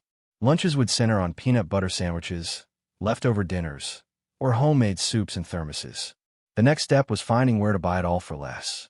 Maria decided to split her shopping. She'd hit the discount store for dry goods, the farmer's market for produce, buying whatever was cheapest in season, and the bakery outlet for bread. It meant more stops, but it also meant squeezing every last cent from the grocery envelope. On Saturday, she took Sophia with her, handing her the farmer's market budget in cash. Your mission, she told her, is to get as much produce as you can for $12. Look for deals, and don't be afraid to haggle if they've got a lot left. Sophia grinned like she'd just been handed a spy assignment. By the time they met back at the car, Sophia had 2 bags full of carrots, onions, cabbage, and apples. Not the prettiest specimens, but perfectly edible. In a market discount, she explained, proud of herself. At the discount store, Maria stocked up on 10 pounds of rice, 5 pounds of dried beans, and bulk oats. She scanned the clearance shelf for dented cans and found 4 of tomatoes marked down to 50 cents each. She added them to the cart without hesitation. Back home, she lined the pantry shelves neatly, grouping items by meal. She liked seeing the food laid out like that. It gave her a sense of control, a visual promise that they would eat well no matter what the prices did. The first week on the new survival menu went smoothly. The kids grumbled once about having soup 2 nights in the same week, but stopped when Maria reminded them they'd have cinnamon rolls for Sunday breakfast. Daniel complimented the lentil curry, surprised by how filling it was. The grocery envelope lasted the full 2 weeks with $6 left inside. A small victory, but one Maria savored. Still, she knew this wasn't a one-time adjustment. Prices might not drop again soon. She decided to take it a step further, starting a small price book, a notebook where she tracked the cost of every staple at every store she visited. That way, she could see trends and know exactly where to buy each item at its cheapest. One afternoon, as she sat updating the price book, Luna came over, curious. Maria explained what it was and why she kept it. It's like detective work, she told her. We watch for clues, and we use the information to make smart choices. Luna grinned. I want to help. She spent the rest of the week asking Maria to write down prices every time they shopped. By the end of the month, the price book had 3 full pages, and Maria had already spotted patterns. Eggs were cheapest at the warehouse store every other Tuesday. Apples dropped in price at the farmer's market when the weather was bad. The bakery outlet discounted bread after 3 p.m. In early March, she put all the pieces together, buying only when and where the prices were lowest, meal planning around those purchases instead of the other way around. The result was the best grocery stretch she'd had in months. $176 for 2 weeks of meals, with no one going hungry and no extra trips to the store. One evening, as she stirred a pot of bean soup on the stove, Maria realized that the rising prices hadn't beaten her system. They'd forced her to sharpen it. She glanced at the envelope wall, the grocery envelope now holding a small cushion for next month, and felt the same quiet pride she always did after a win. They weren't just surviving price spikes. They were learning to outsmart them. The letter came in an envelope that looked harmless enough. White, thin, tucked neatly into their mailbox on an ordinary Tuesday morning. Maria carried it inside with the rest of the mail: grocery flyers, a school fundraiser leaflet, the usual stack of paper that traveled from mailbox to kitchen counter before being sorted. It wasn't until she saw the return address, Davenport Property Management, that she felt her stomach tighten. She set the rest of the mail aside and slid a finger under the flap. Daniel was pouring coffee when she unfolded the single sheet of paper and started to read. The words were short, almost polite, but they carried the kind of weight that could rearrange their entire life. As of April 1st, monthly rent will increase from $1,050 to $1,250. Maria read it twice before saying anything. They're raising the rent. $200 a month. Her voice was even, but Daniel heard the tension underneath. He set the coffee pot down a little harder than necessary. That's $2,400 a year, he said quietly. It was more than just a number. It was the equivalent of their entire annual grocery budget for 3 months. It was the cost of every school supply trip and winter coat they'd need for the kids that year. And in their envelope system, it was an amount that didn't just magically appear. It had to come from somewhere else. Maria moved to the envelope wall and stared at it like it might volunteer a solution. Every envelope had a purpose: rent, utilities, groceries, transportation, emergency, Christmas, clothing, miscellaneous. None of them felt optional, but $200 had to come from somewhere. She pulled the rent envelope from its place and held it, weighing the paper and cash in her hand as if that could tell her what to do. That evening, she and Daniel sat at the kitchen table with the budget notebook open between them. The kids were in the living room working on homework, the faint sound of pencils scratching on paper carrying down the hallway. Daniel rubbed his forehead. If we pull a little from groceries and a little from clothing, we could cover it. But that's cutting both down more than is comfortable. Maria shook her head. Groceries are already tight with prices going up. And clothing, maybe we could stretch that for a while, but it's not a long-term solution. They sat in silence for a moment, both staring at the math. $200 a month was like a hole in the bottom of a boat. Not big enough to sink them immediately, but steady enough to flood the floor if they didn't patch it. Maria tapped her pen against the page. We have 2 months before it kicks in. I think we should do 2 things: negotiate and prepare for them to say no. Daniel raised an eyebrow. Negotiate? You think they budge? I think it's worth asking. We've been good tenants. Never missed a payment. Kept the place in good shape. It cost them more to find someone new than to keep us. The next day, Maria called the property management office. Her voice was calm, polite, but steady as she explained their situation. We've lived here 7 years. Always paid on time. We value this home, and we'd like to stay. But a $200 increase is steep. Is there any room to discuss a smaller increase? The woman on the phone listened, promised to pass the message along to the landlord, and said they'd get back to her within a week. That week felt longer than most months. Maria kept the rent envelope close, flipping through the budget pages at night as she imagined every possible outcome. She didn't want to uproot the family, especially with the kids settled in their schools and the neighborhood feeling like home. But she also knew she wouldn't agree to an increase they couldn't sustain without damaging the rest of their finances. While they waited, she and Daniel began stress testing the budget, living as though the rent had already gone up. For those 7 days, they pulled an extra $200 from their envelopes and set it aside, forcing themselves to make the remaining money work. The grocery runs were stripped to essentials. Snacks became popcorn popped on the stove, lunches relied heavily on leftovers, and dinners leaned hard on beans, rice, and pasta. They paused all clothing purchases, skipped their usual Saturday thrift store browse, and Daniel postponed buying the tool he'd been eyeing for months. By the end of the week, they had made it work, barely, but it left them both drained. We can do it if we have to, Daniel said one night as they folded laundry. But I hope we don't have to. The call came on a Monday afternoon. Maria stood in the kitchen, phone pressed to her ear as the property manager relayed the landlord's answer. They would still raise the rent, but only by $125 instead of $200. It wasn't the full victory Maria had hoped for, but it was enough to make her shoulders loosen. $125 was still a hit, but it was a smaller hole to patch, one they could realistically cover without tearing apart every other envelope. When she told Daniel, he smiled faintly. You got a $75 a month back. That's $900 a year. Not bad. Maria didn't feel triumphant, just relieved. The next step was finding a permanent way to absorb the $125 increase without living in constant scarcity. Over the next week, they went through the budget line by line. They decided to permanently reduce the miscellaneous envelope by $50 and take $25 from clothing. The remaining $50 would come from groceries, not by buying less food, but by changing how they shopped and cooked. Maria doubled down on her price book strategy, looking for ways to shave cents off every staple. She started baking sandwich bread twice a week, saving about $10 a month compared to store-bought. She found a new source for bulk beans and rice at the ethnic grocery store 2 towns over, which meant one big trip every 2 months but knocked nearly 20% off the cost. Daniel took on 2 small side jobs fixing neighbors' appliances. Not enough to be official part-time work, but enough to occasionally add $40 or $50 to the month. Every bit of that went into the rent envelope until the new amount felt normal. By April 1st, the day the increase took effect, Maria walked to the envelope wall with a strange calm. She opened the rent envelope, counted out the new total, and sealed it without flinching. It was more money than they'd ever paid for housing, but it was also proof that they had faced the change head-on and reshaped their plan to make it work.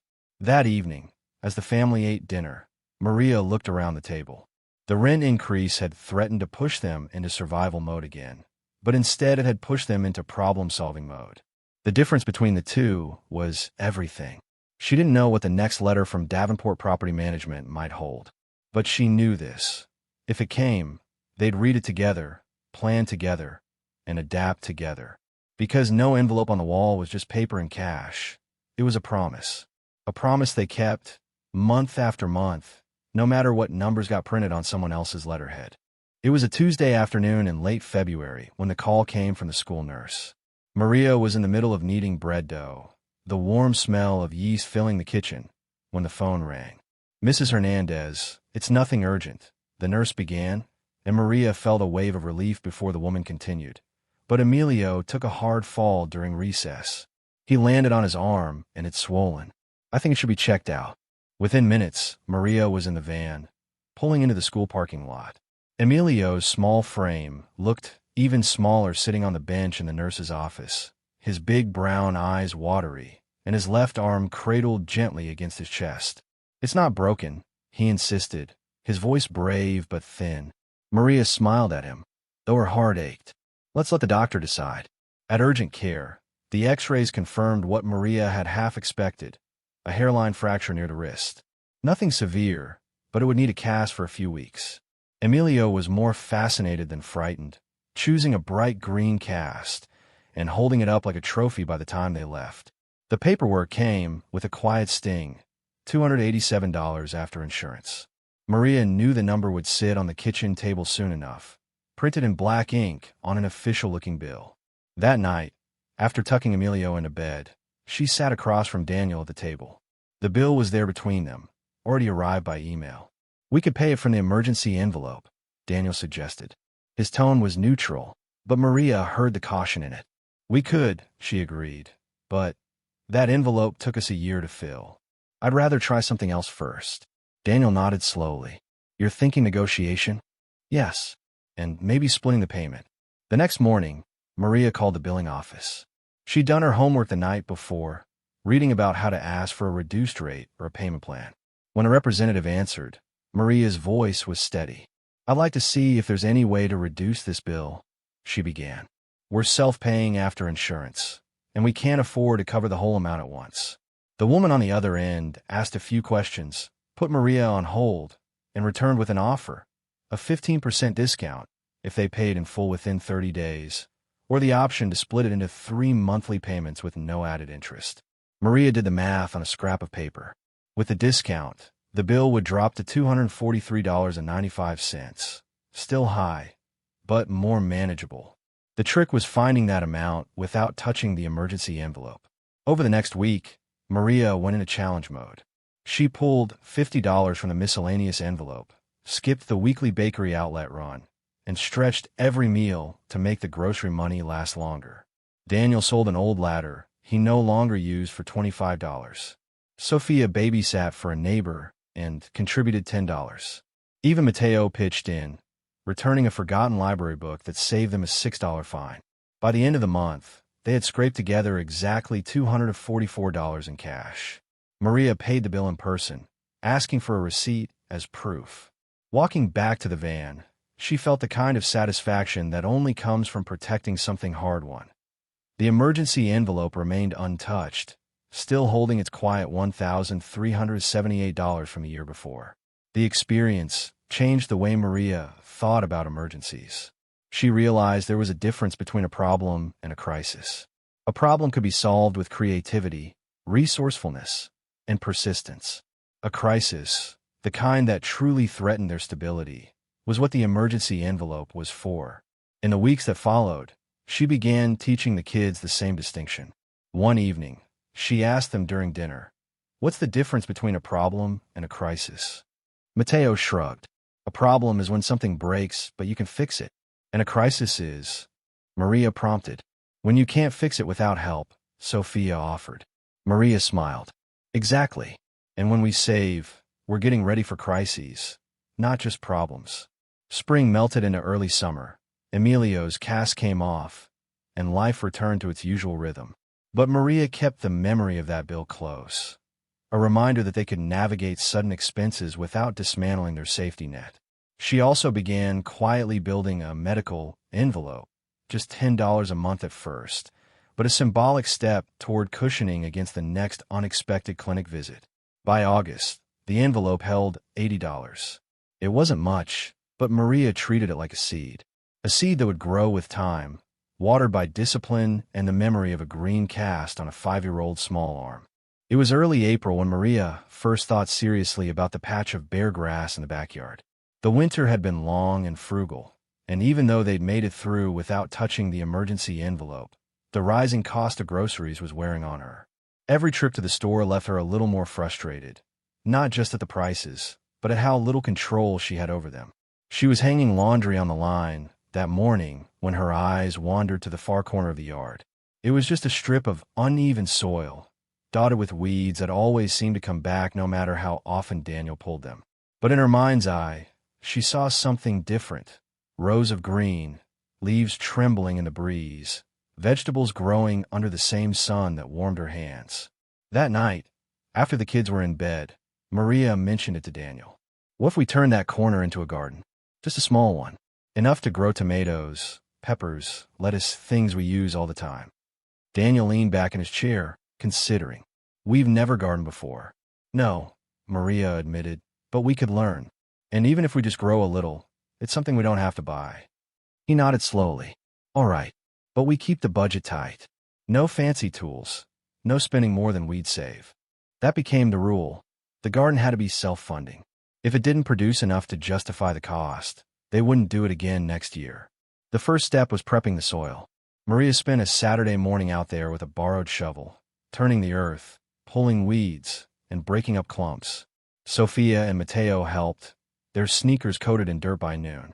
Luna picked rocks out of the soil and piled them in a bucket, while Emilio busied himself making worm friends and relocating them gently back into the soil after each dig.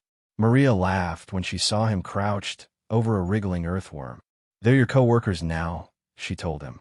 The startup costs were small but deliberate.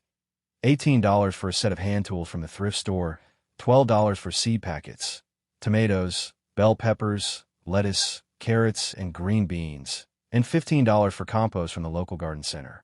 In total, $45 came from the miscellaneous envelope, with Maria making a quiet note in her budget book. Garden startup. Repay with harvest value. They planted the seeds in neat little rows, each marked with popsicle sticks labeled in Sophia's neat handwriting.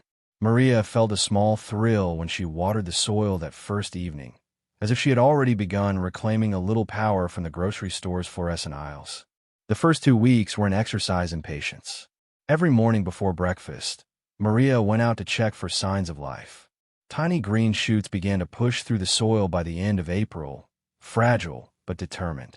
She guarded them like treasure, shooing away neighborhood cats and making a scarecrow from an old shirt of Daniel's to keep the birds from pecking. In mid-May, the lettuce came in fast, small, tender leaves that Maria snipped for salads. The first bowl they ate was almost ceremonial. Daniel took a bite and grinned. "Tastes like free food." Maria shook her head, smiling. "Not free, but ours." The peppers were slower, the tomatoes stubborn in the cool spring nights. But by June the garden began to feel alive. The kids learned to spot when beans were ready to pick, and Mateo became the self-appointed tomato caretaker, checking the vines daily for the first blush of red. By July, the harvest was enough to make a difference. Maria counted 6 pounds of tomatoes in 1 week, 3 pounds of peppers, endless bowls of lettuce, and a steady trickle of beans and carrots. She estimated the value compared to store prices, about $28 worth of produce in a single week. The garden had already paid for more than half its startup cost. But the summer wasn't without setbacks. In late July, a week of heavy rain brought a swarm of slugs that chewed through 2 lettuce rows overnight. Maria walked out one morning to find leaves ragged and slimy trails across the soil. It was frustrating, almost insulting, to see her work undone. But instead of giving up, she researched natural pest control, sprinkling crushed eggshells around the base of plants and setting out shallow dishes of beer to trap the slugs. Within days, the damage slowed, and new lettuce shoots began to grow. The garden became more than just food. It was therapy. Maria found herself out there at dusk, watering in the golden light, listening to the quiet hum of summer insects. The kids learned patience and care, Luna gently tying tomato branches to stakes, Emilio counting how many beans they'd picked that day. By August, the surplus was enough that Maria began preserving some of it. She made tomato sauce from scratch, freezing jars for winter. She sliced and froze peppers, blanched and stored beans. Each bag and jar felt like a secret stash of summer she could open when the days turned cold and the grocery prices crept even higher. In September, Maria finally did the math. The garden had produced roughly $320 worth of vegetables over the season. That was nearly 7 times the cost started. She smiled as she tucked $50 back into the miscellaneous envelope. Repayment, just as she promised herself. And the rest of the savings went into the grocery envelope for the next month. The final harvest came in early October, the last tomatoes ripening on the windowsill. Maria stood in the kitchen that day, washing dirt from a pile of carrots, and realized the garden had done more than feed them. It had shifted her mindset. She no longer saw rising grocery prices as an unstoppable force. She saw them as a challenge to outthink, outgrow, and outlast. That night, over dinner of homemade vegetable soup, every vegetable from their own backyard, she told Daniel, "Next year, we double the size." He raised an eyebrow. "Double?" "Yes," Maria said, smiling. "Because now I know we can make the land work for us. And because nothing tastes better than a meal that didn't start at the store." The first time Maria really noticed the electric bill creeping up was in mid-October. She'd opened it expecting the usual $88 to $92 range. Instead, the total glared back at her in bold, $119. It wasn't a shock in the same way the rent increase had been, but it was a reminder that every rising cost, no matter how small, was another leak in the budget boat. And winter was coming, months when heating would swell the bill higher still. She left the envelope on the table until after dinner, then slid it over to Daniel when the kids were rinsing dishes. "Almost $30 higher than last month," she said. Daniel glanced at it and whistled softly. "That's a week of groceries if it keeps climbing." They both knew utility bills had a way of creeping without notice. Lights left on in empty rooms. The old dryer humming away for single loads. Long showers. Phone chargers left plugged in all night. Small habits that didn't feel costly until the statement arrived. That night, Maria sat at the kitchen table with her budgeting notebook and started sketching an idea. If the rent increase had pushed them into negotiation mode, maybe the electric bill could push them into competition mode. She titled the page, "Power Down Challenge." Rules began to form under her pen. Use the dryer only once a week. Line dry everything else. Turn off all lights unless someone is in the room. Unplug appliances and chargers when not in use. Shorten showers to 5 minutes. Cook multiple meals at once to save oven time. Limit TV and game console use to specific hours. The next evening, she introduced the idea to the family at dinner. "I want to see how low we can get the electric bill next month," she explained. "We'll make a game. If we beat last month's bill by at least $20, we'll have a special family treat." The kids perked up. "What kind of treat?" Mateo asked suspiciously. Maria smiled. "That depends on how much we save. Ice cream night? A movie? Maybe both." The competitive spark caught quickly. The very next morning, Sophia was the one who flicked off the kitchen light as they left for school, announcing, "Challenge rule," as she did it. Mateo set a timer for his shower. Even Luna, barely tall enough to reach the light switch, began patrolling the hallway for wasted electricity. The first week was full of small adjustments. Maria strung 2 extra clotheslines in the backyard and one in the laundry room for rainy days. She began batch cooking, roasting 2 chickens at once and using the meat for several meals, or baking bread in a casserole in the same oven session. Daniel took on the biggest project, unplugging the entertainment center every night. It was slightly inconvenient, but Maria could see the quiet satisfaction he got from knowing the TV and game console weren't sipping electricity while they slept. By the second week, the changes felt less like chores and more like routine.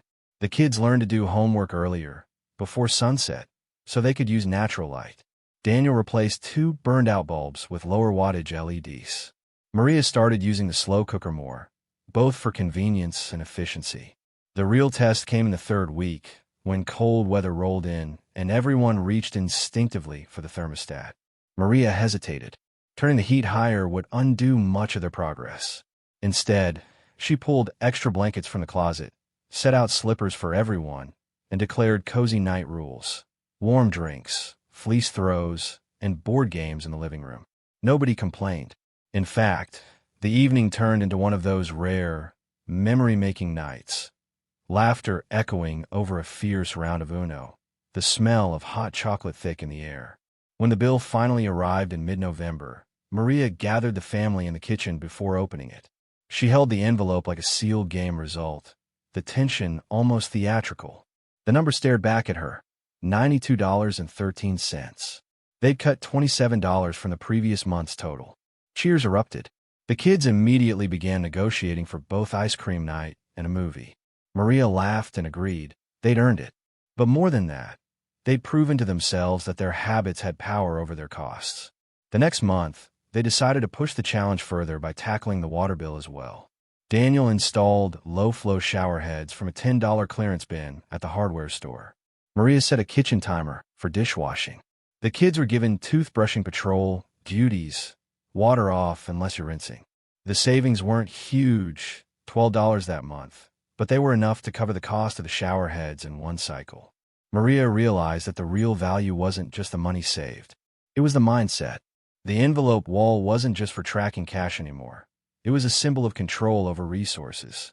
The family had begun to see each bill as a puzzle to solve rather than an unavoidable fact. By midwinter, Maria had baked the challenge rules into daily life. The clothesline stayed in service year-round. Unplugging devices was second nature. The thermostat rarely inched higher than 67 during the day, and everyone had learned to grab a sweater before touching it. When the February bill came in at $85, the lowest in years, Maria slid the difference into the emergency envelope without saying a word. Some victories didn't need a celebration. The quiet knowledge that they had created a permanent drop in expenses was enough. It began with a quick glance at the gas receipt. Maria had just filled the van for the 2nd time that month, and the total, $63.74, was still fresh in her mind as she slid it into the transportation envelope. When she looked at the balance, she frowned. They were barely halfway through the month, and more than 2/3 of the gas budget was already gone. It wasn't just the price of gas, though that had crept upward again. It was the frequency of trips, short drives that added up, school drop-offs, grocery runs, Daniel's commute, and the just one thing errands that always turned into 4 stops. That evening, while Daniel was rinsing dishes and the kids were finishing homework at the kitchen table, Maria brought it up. "We need to see what happens if we stop using the van for a week," she said. Daniel paused mid-rinse. "You mean not drive at all?" "As little as possible," Maria clarified. "We keep it parked unless it's absolutely necessary." "Daniel, you can still get to work, of course. But no extra trips. No store runs unless it's an emergency. Walk when we can. Combine everything into one outing if we have to drive." Mateo looked up from his math homework. "That sounds like a lot of walking." Maria smiled. "Exactly. Which is free." They decided to start on Monday. Daniel topped off the tank Sunday afternoon, making note of the mileage, 132,847. Whatever the odometer read, the following Sunday would tell them how far they'd really gone. The first day was the easiest. Daniel drove to work. Maria walked the kids to school, a brisk 15 minutes each way, and she skipped her usual mid-morning grocery trip. Instead, She planned meals entirely from what they had at home, cobbling together lunch from leftovers and pantry staples. On Tuesday, Sophia needed a poster board for a school project. Normally, Maria would have driven to the dollar store. Instead, they walked. It took longer, but they discovered a shortcut through a small park they'd never noticed before. Emilio found a stick he declared his walking sword, and Luna spent the walk counting the number of squirrels they passed. By Wednesday, the novelty was fading. The kids were tired of walking to school, especially in the chilly morning air. Maria reminded them that the no-drive week wasn't just about saving gas. It was about seeing how much they could do without depending on the van. She sweetened the deal with hot chocolate waiting for them when they got home. The hardest day came on Thursday. Maria had been invited to a church volunteer meeting across town. It wasn't far by car, but walking would take nearly an hour each way. She almost gave in and drove, but then she remembered the rule. If it could be skipped or delayed, it could wait. She called to let them know she'd join the next meeting instead. Friday brought a test of discipline. Daniel texted Maria from work, "We're out of coffee. Should I grab some on the way home?" She was tempted to say yes. Coffee was practically a survival tool in their household. But instead she wrote back, "We'll make do until Sunday." They drank tea that morning, laughing about how British they felt, though Daniel looked longingly at the empty coffee jar more than once. By Saturday, something interesting happened. Maria noticed they'd stopped thinking about errands as something to just go do. Every trip was considered, weighed, and often abandoned in favor of making do. She found herself more organized, planning meals and to-do lists so that when they did drive again, they'd make the most of it. That Saturday afternoon, they all walked to the library together. The trip took 40 minutes round trip, but the kids didn't complain. They turned it into a scavenger hunt of sorts, spotting certain types of cars, birds, and flowers along the way. By the time they got home, the walk felt less like a chore and more like an outing. On Sunday morning, Daniel checked the odometer. They had driven only 42 miles all week, most of it his commute, compared to their usual 160 to 180. Maria calculated the savings. Almost two-thirds less gas used, which meant about $40 staying in the transportation envelope. They didn't treat the savings as extra money to spend. Maria slid it straight into the emergency envelope. But the week had done more than save them $40. It had shifted their thinking. Suddenly, quick trips to the store felt like a luxury, not a default. They began combining errands without thinking about it, asking can it wait, before reaching for the keys. 2 weeks later, Daniel suggested they do it again. Not for the whole week this time, but for 3 days at a stretch. The no-drive rule, as they started calling it, became part of their toolkit, something they could pull out whenever the budget tightened or they needed to stretch a gas tank just a little further. Maria knew they'd keep driving less even without making it official. The challenge had shown them that their legs, their planning, and their patience could carry them farther than they thought. It started, as most of Maria's best ideas did, with a budget book open on the kitchen table and a cup of tea cooling beside her. Outside, the late autumn light was already fading even though it was only mid-afternoon, the sun leaning early toward the horizon. Maria had been in her usual monthly ritual, reviewing envelopes, writing down every expense, scanning for leaks. She wasn't looking for anything dramatic. The numbers weren't terrible. Rent and utilities were on track. The grocery envelope had just enough left for the next week. But she could feel it, like a faint draft creeping under a closed door, money slipping away in places she hadn't quite planned for. It wasn't the big-ticket things. It was the small, casual swipes of spending that never felt like much in the moment. A $6 stop for coffee and a muffin while waiting for Luna's dance class to finish. A quick trip to the dollar store for tape and envelopes that somehow turned into $28 worth of good deals. A midweek grocery run, just for milk, that came home with $36 of extras. Maria tapped her pen against the page. None of these were emergencies. None of them were luxuries. Exactly, either. But they weren't essential, and they weren't planned. And the unplanned was dangerous. It chipped away at the discipline she'd worked so hard to build. She thought back to the early days of the envelope wall, when every single dollar had a clear purpose, when she could name the reason for each coin. Somewhere along the way, small leaks had started to form again. She was still in control, but the feeling of ironclad discipline had softened. That night, As dinner plates were being cleared, Maria laid it out to the family. She kept her tone calm, almost playful, but her eyes were serious. "I have an idea for something new," she said. "It's called no-spend days." Her heads turned toward her. Daniel raised an eyebrow. "It means," she continued, "that on certain days, we spend absolutely nothing. Not a dollar. Not a dime. No exceptions except emergencies. And no cheating by saying something is an emergency when it's not." Mateo frowned. "So like no snacks? No buying anything at all?" "Exactly," Maria said. "We live our normal day, but we plan so well in advance that we don't need to buy anything. If you forgot something, you figure out how to do without it until the next day. We're aiming for 10 of these days this month, and if we hit more, even better." Sophia leaned back in her chair. "What's the point if we're still spending on the other days?" Maria smiled faintly. "Because every day we don't spend is a day we protect our money. Those little things that slip away without us noticing, they can't slip away on a no-spend day." Daniel rested his elbows on the table. "All right, I'm in, but we'll need a plan." And plan they did. The first no-spend day landed on the following Monday. Maria spent Sunday evening making sure everything was ready. Pantry stocked, laundry detergent refilled, Daniel's gas tank full, school lunches packed. She even wrote NSD number 1 on the calendar in red marker, a visual reminder for everyone. That Monday morning, she sent the kids off to school with extra snacks, so there'd be no excuses for buying anything from the vending machines. She herself stayed away from the bakery outlet, even though Monday was usually her discount bread run. Instead, she baked a batch of muffins from scratch, the kitchen filling with the warm scent of cinnamon and nutmeg. She kept herself busy that day, hanging laundry, prepping dinner early, tackling a stack of mending that had been sitting for weeks. When Daniel came home that evening, she reported with a small smile, "Day 1, $0 spent." The second no-spend day came 2 days later. By noon, the first challenge arrived. Sophia had forgotten she needed colored pencils for an art project due the next morning. Maria's first thought was to grab her keys and head to the store. But then she remembered the rule.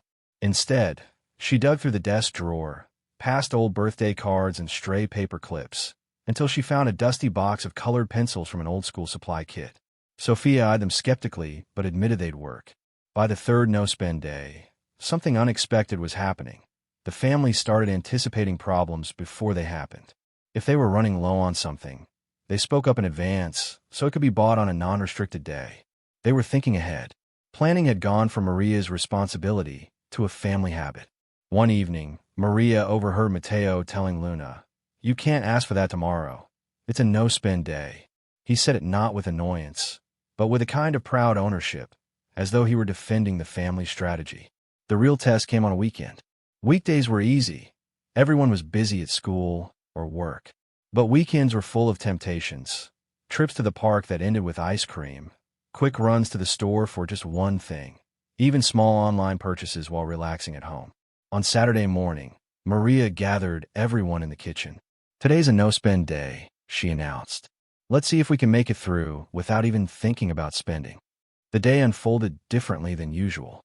Instead of driving to the indoor play center, they walked to the park. Lunch was grilled cheese and tomato soup from pantry ingredients. In the afternoon, they pulled out a 1,000-piece puzzle from the closet and set it up on the dining table, working on it together while music played softly in the background.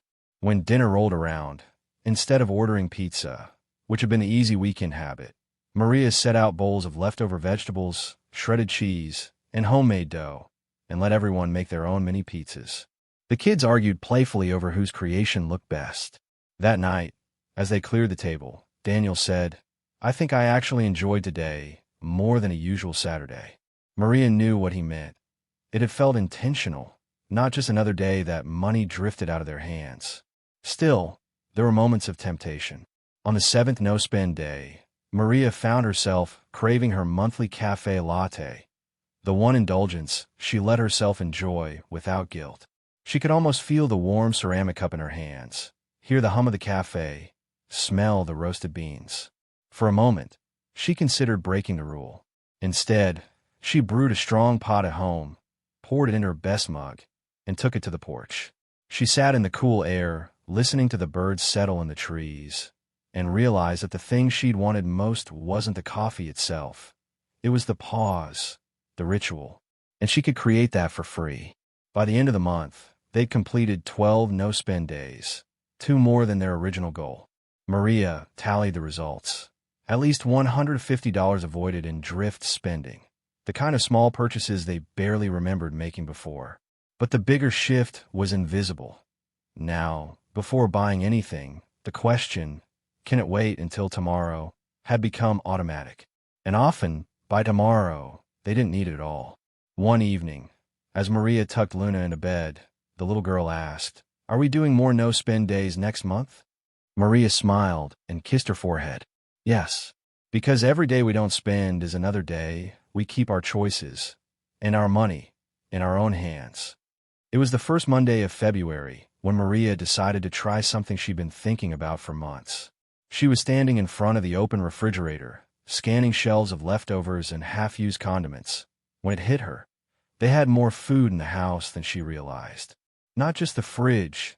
The pantry shelves were sagging slightly under the weight of jars, cans, and boxes. She had stocked up during sales, doubled recipes for freezing, bought in bulk when prices were good.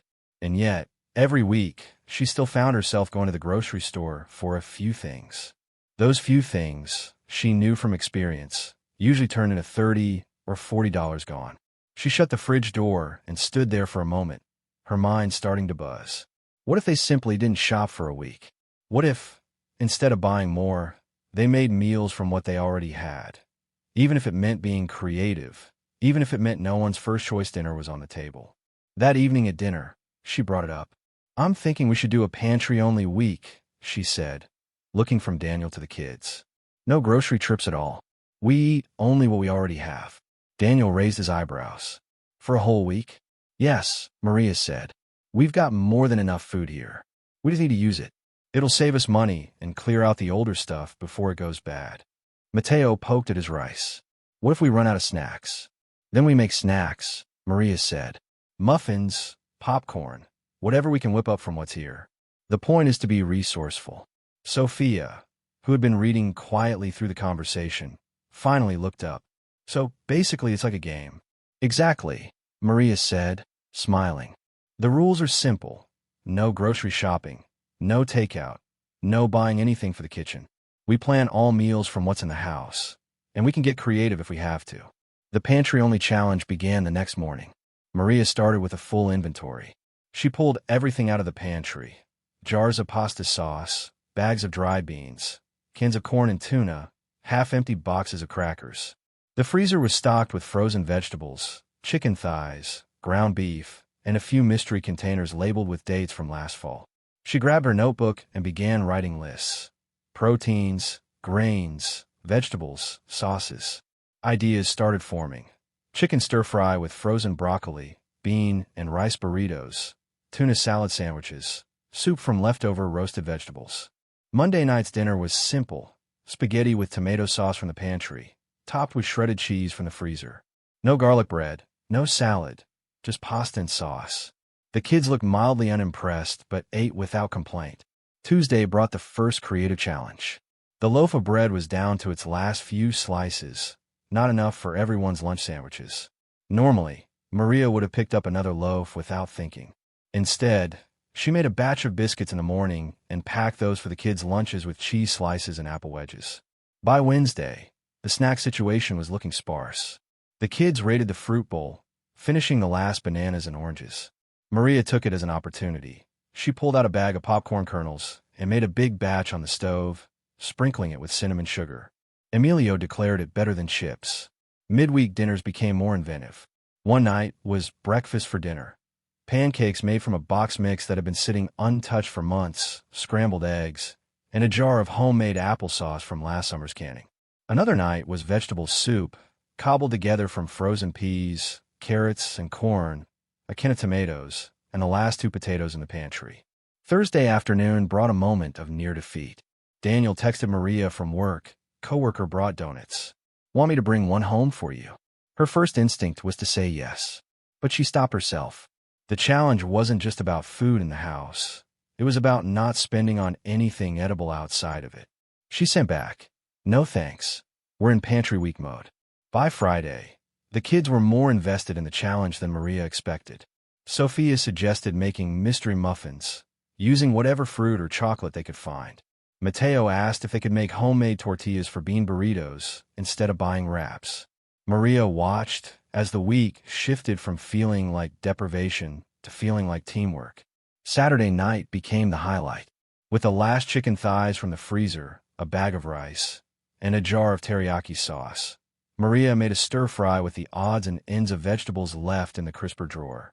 It wasn't fancy, but the kids asked for seconds, and Daniel joked that it was restaurant quality if the restaurant only had 5 ingredients left. Sunday morning, Maria did the math. The grocery envelope was untouched for the entire week. That meant $110 stayed in their budget, rolling over to next week, or, as Maria was already planning, into the emergency fund. But the numbers weren't the only win. The challenge had forced them to see what they already had as valuable, to treat every overlooked can and freezer bag as potential. And in a house where money was always tight, that mindset was worth more than any grocery sale.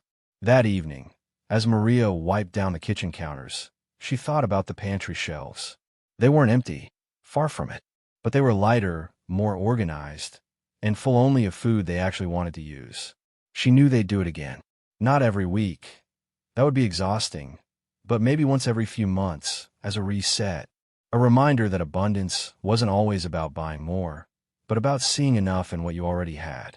The idea came to Maria on an ordinary Thursday evening, while scraping the remains of dinner into the trash. It wasn't much, a spoonful of rice, half a slice of bread, a few limp broccoli florets, but the sound of them hitting the bin made her pause. She stood there for a moment, looking at what was left on the plate. If this was just one dinner's waste, multiplied across a month, how much food, how much money were they actually throwing away without thinking? Later, at the kitchen table, she flipped open her budgeting notebook. In the grocery section, she saw it clearly. They'd been careful with prices, watched the sales, used coupons, even pulled off a successful pantry week. But food waste wasn't something she'd been tracking. She remembered reading once that the average American family throws away $1,500 worth of food every year. That's more than a month's rent for them. And here she was, tossing out money a few spoonfuls at a time. That night, she announced the next challenge. "We're going to do a zero-waste month," she said as the kids stacked plates in the sink. Daniel looked up from wiping the table. Meaning we eat what we buy. No food goes in the trash unless it's truly inedible.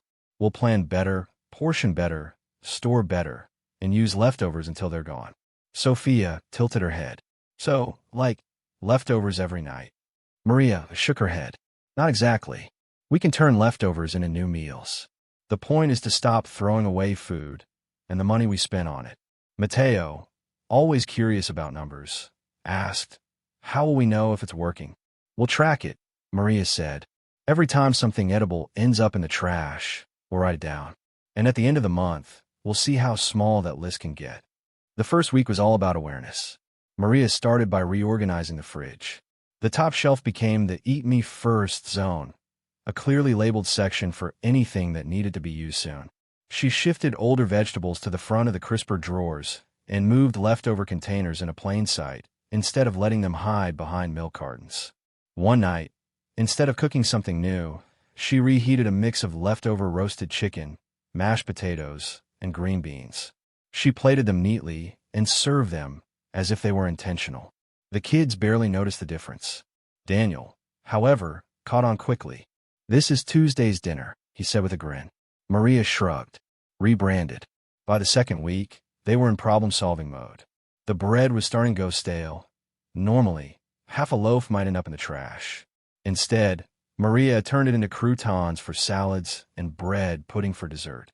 When a bag of carrots started to soften, she chopped them into a stew. Leftover rice became fried rice with scrambled eggs and frozen peas. One night, Luna refused to finish her soup. Maria covered the bowl and set it in the fridge, then offered it to her for lunch the next day. Luna eyed it skeptically, but ate it without complaint when Maria served it with crackers. The kids began to join in. Mateo, who loved cooking experiments, asked if he could try making scrap soup, boiling vegetable peelings, and instant-make broth. Sophia suggested freezing fruit that was about to turn and using it in smoothies. Emilio, too young to cook, became the fridge inspector, opening the door to point out anything that looked lonely or about to go bad. Mid-month, Maria hit a challenge. She made a big pot of chili for dinner on Sunday, but by Wednesday, the family was clearly tired of it. She could feel the temptation to scrape the rest into the trash just to be done with it. Instead, she poured the chili into a baking dish, topped it with cornbread batter, and baked it into a casserole. The kids didn't even realize it was the same chili they'd been eating. That small victory lit something in her. It wasn't just about waste. It was about creativity. The more she transformed, the more the food felt fresh again, and the less anyone thought about throwing it away. By the third week, the changes were starting to show. The trash can fill more slowly. The compost bin got more scraps, things they truly couldn't eat, like eggshells or onion skins. But the amount of edible food in the garbage had dropped dramatically. Maria started weighing the food scraps before tossing them. At the end of the first week, they'd thrown out nearly 4 pounds of edible food. By the third week, it was barely a pound. Daniel noticed the ripple effect in the budget. "The grocery envelope still has $40 left," he said one Saturday. "And we haven't even hit the last week of the month." "That's the point," Maria said, smiling. "We're eating all of what we buy, which means we need less." The last week of the challenge brought an unexpected twist. Sophia came home from school with 2 bags of bagels her friend's family didn't want. In the past, Maria might have tossed half of them when they went stale. Instead, she froze them in pairs, pulling out just enough for each breakfast. One evening, Daniel fried leftover bagel halves in butter with garlic powder, turning them into makeshift garlic bread to go with pasta. The kids loved it so much they asked if they could mess up more bagels just to make it again. On the final day of the month, Maria tallied the results.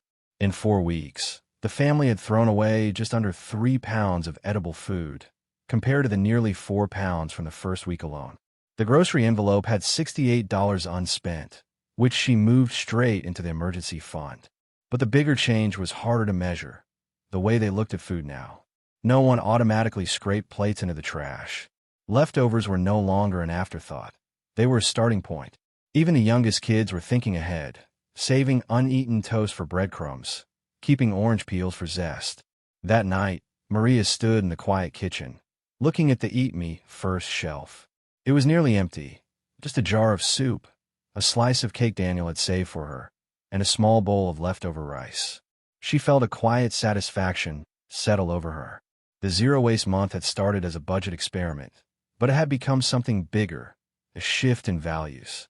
In a house where every dollar mattered, they'd learned that not wasting what they had was one of the most powerful ways to save. The idea came to Maria on an ordinary Thursday evening, while scraping the remains of dinner into the trash. It wasn't much: a spoonful of rice, half a slice of bread, a few limp broccoli florets, but the sound of them hitting the bin made her pause. She stood there for a moment, looking at what was left on the plate. If this was just one dinner's waste, multiplied across a month, how much food, how much money were they actually throwing away without thinking? Later, at the kitchen table, she flipped open her budgeting notebook. In the grocery section, she saw it clearly. They'd been careful with prices, watched the sales, used coupons, even pulled off a successful pantry week. But food waste wasn't something she'd been tracking. She remembered reading once that the average American family throws away $1,500 worth of food every year. That's more than a month's rent for them. And here she was, tossing out money a few spoonfuls at a time. That night, she announced the next challenge. "We're going to do a zero-waste month," she said as the kids stacked plates in the sink. Daniel looked up from wiping the table. Meaning we eat what we buy. No food goes in the trash unless it's truly inedible. We'll plan better, portion better, store better, and use leftovers until they're gone." Sophia tilted her head. "So, like, leftovers every night?" Maria shook her head. "Not exactly. We can turn leftovers into new meals. The point is to stop throwing away food and the money we spend on it." Mateo, always curious about numbers, asked, "How will we know if it's working?" "We'll track it," Maria said. "Every time something edible ends up in the trash, we'll write it down. And at the end of the month, we'll see how small that list can get." The first week was all about awareness. Maria started by reorganizing the fridge. The top shelf became the Eat Me First zone, a clearly labeled section for anything that needed to be used soon. She shifted older vegetables to the front of the crisper drawers and moved leftover containers in a plain sight instead of letting them hide behind milk cartons. One night, instead of cooking something new, she reheated a mix of leftover roasted chicken, mashed potatoes, and green beans. She plated them neatly and served them as if they were intentional. The kids barely noticed the difference. Daniel, however, caught on quickly. "This is Tuesday's dinner," he said with a grin. Maria shrugged. Rebranded. By the second week, they were in problem-solving mode. The bread was starting to go stale. Normally, half a loaf might end up in the trash. Instead, Maria turned it into croutons for salads and bread pudding for dessert. When a bag of carrots started to soften, she chopped them into a stew. Leftover rice became fried rice with scrambled eggs and frozen peas. One night, Luna refused to finish her soup. Maria covered the bowl and set it in the fridge, then offered it to her for lunch the next day. Luna eyed it skeptically, but ate it without complaint when Maria served it with crackers. The kids began to join in. Mateo, who loved cooking experiments, asked if he could try making scrap soup, boiling vegetable peelings, and instant-make broth. Sophia suggested freezing fruit that was about to turn and using it in smoothies. Emilio, too young to cook, became the fridge inspector, opening the door to point out anything that looked lonely or about to go bad. Mid-month, Maria hit a challenge. She made a big pot of chili for dinner on Sunday, but by Wednesday, the family was clearly tired of it. She could feel the temptation to scrape the rest into the trash just to be done with it. Instead, she poured the chili into a baking dish, topped it with cornbread batter, and baked it into a casserole. The kids didn't even realize it was the same chili they'd been eating. That small victory lit something in her. It wasn't just about waste. It was about creativity. The more she transformed, the more the food felt fresh again, and the less anyone thought about throwing it away. By the third week, the changes were starting to show. The trash can fill more slowly. The compost bin got more scraps. Things they truly couldn't eat, like eggshells or onion skins. But the amount of edible food in the garbage had dropped dramatically. Maria started weighing the food scraps before tossing them. At the end of the first week, they'd thrown out nearly 4 pounds of edible food. By the third week, it was barely a pound. Daniel noticed the ripple effect in the budget. "The grocery envelope still has $40 left," he said one Saturday. "And we haven't even hit the last week of the month." "That's the point," Maria said, smiling. "We're eating all of what we buy, which means we need less." The last week of the challenge brought an unexpected twist. Sophia came home from school with 2 bags of bagels her friend's family didn't want. In the past, Maria might have tossed half of them when they went stale. Instead, she froze them in pairs, pulling out just enough for each breakfast. One evening, Daniel fried leftover bagel halves in butter with garlic powder, turning them into makeshift garlic bread to go with pasta. The kids loved it so much they asked if they could mess up more bagels just to make it again. On the final day of the month, Maria tallied the results. In 4 weeks, the family had thrown away just under 3 pounds of edible food, compared to the nearly 4 pounds from the first week alone. The grocery envelope had $68 unspent, which she moved straight into the emergency fund. But the bigger change was harder to measure: the way they looked at food now. No one automatically scraped plates into the trash. Leftovers were no longer an afterthought. They were a starting point. Even the youngest kids were thinking ahead, saving uneaten toast for breadcrumbs, keeping orange peels for zest. That night, Maria stood in the quiet kitchen, looking at the Eat Me First shelf. It was nearly empty, just a jar of soup, a slice of cake Daniel had saved for her, and a small bowl of leftover rice. She felt a quiet satisfaction settle over her. The zero-waste month had started as a budget experiment, but it had become something bigger, a shift in values. In a house where every dollar mattered, they'd learned that not wasting what they had was one of the most powerful ways to save. It was late March when Maria noticed the slow creep of clothing purchases in their budget log. Not huge splurges. They never had the luxury for that, but small, frequent hits. Socks for Mateo, leggings for Sophia, a clearance hoodie for Daniel, and a just $4 t-shirt for Emilio from the thrift store. Individually, they made sense. Together, Over 3 months, they'd quietly swallowed nearly $180 from the family's budget. Maria sat at the kitchen table that Sunday afternoon, running her fingers over the envelope labeled clothing. It still had $60 in it, but she realized that what they had wasn't the problem. It was the habit. Clothing purchases had become the kind of necessary expense they never questioned, even when most of them already had more than enough to get through the season. She glanced at the laundry basket by the door. It was full, not because they didn't have enough clothes, but because they simply had more than they needed. And she could still hear her grandmother's voice from years ago, half amused, half chiding. When I was your age, we didn't buy clothes until what we had was falling apart. That night, over dinner, she brought it up. I've been thinking, Maria said, passing the bowl of beans to Daniel. We've been spending too much on clothes lately. What if we tried a clothing freeze? Daniel frowned. Meaning for the next 3 months, we buy no new clothes at all. Not even socks. Not even thrift store deals. We make do with what we have, repair what's worn, and swap between us if we can. The only exception is if something is truly beyond repair and essential, like winter boots that literally have no soles left. Mateo perked up. So if I rip my jeans, I can't get new ones. Maria smiled. Not unless you've tried fixing them first. Sophia looked skeptical. But what about school? Everyone notices if you wear the same thing a lot.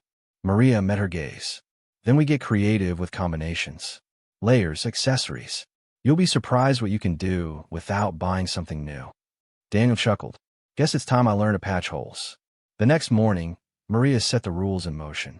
She collected a small sewing kit from the hall closet, a jumble of needles, thread, and mismatched buttons. She set it in a basket on the kitchen counter where everyone could see it. The first test came quickly. Emilio, in his usual whirl of playground energy, came home from school with a tear in his t-shirt. Normally, Maria might have shrugged and replaced it, but now she sat him down at the table and showed him how she could stitch it closed. He watched with wide eyes, then asked if he could try sewing a spare scrap of fabric. Sophia's turn came later that week. Her favorite cardigan had a loose button.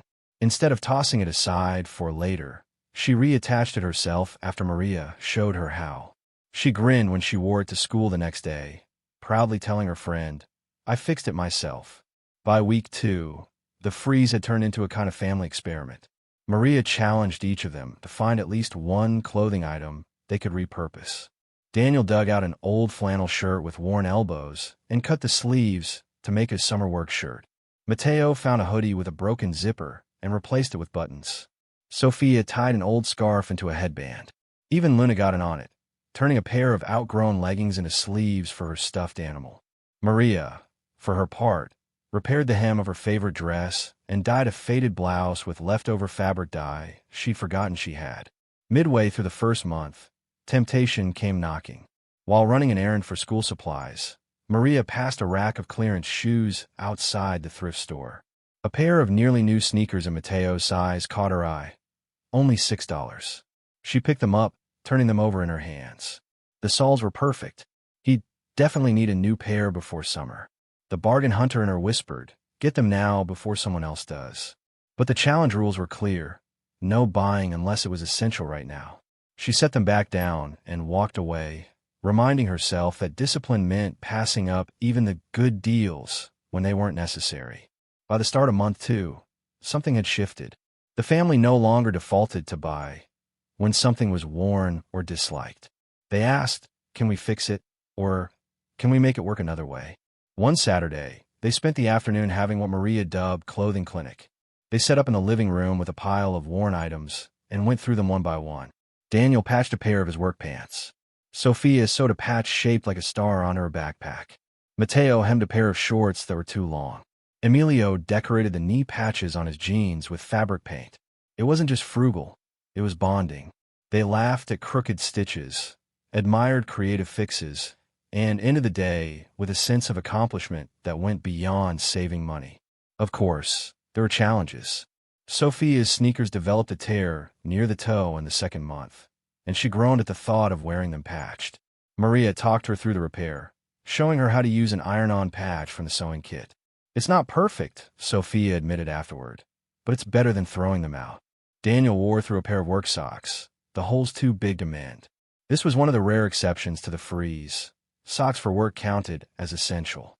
They replaced them, but it was the only clothing purchase in nearly 2 months.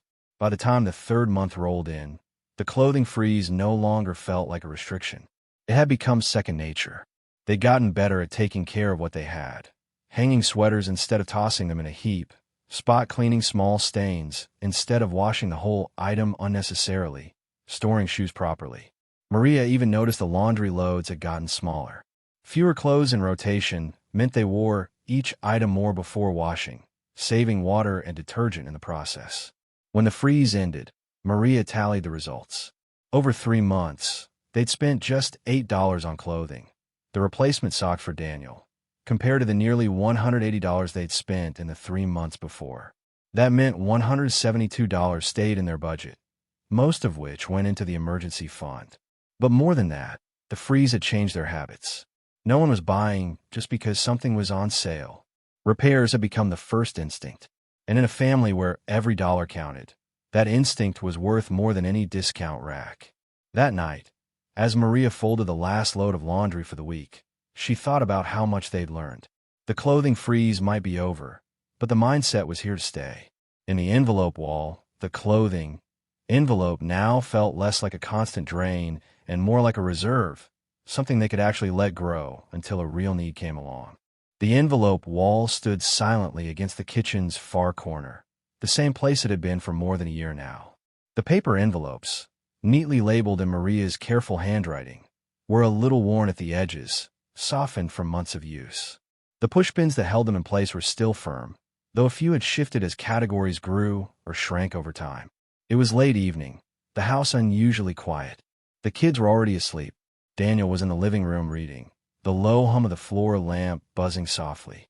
Maria stood in front of the envelope wall with a fresh notebook and a pen in hand.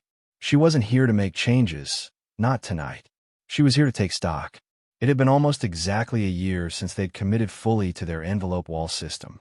A year since the first late-night conversation with Daniel, when they decided to stop letting their money slip away, unnoticed. A year since they'd made the choice to be intentional about every dollar. She remembered those early months, the tightness in her chest every time she looked at their bank balance, the fear that one unexpected expense would pull them under. Back then, the wall had been more than a budgeting tool. It had been a lifeline.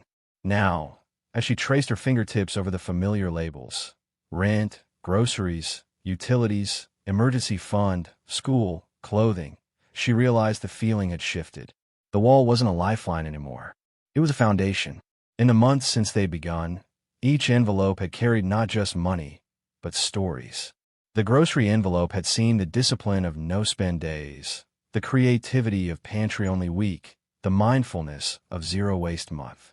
Each of those challenges had added not only dollars to the fund, but skills to their lives.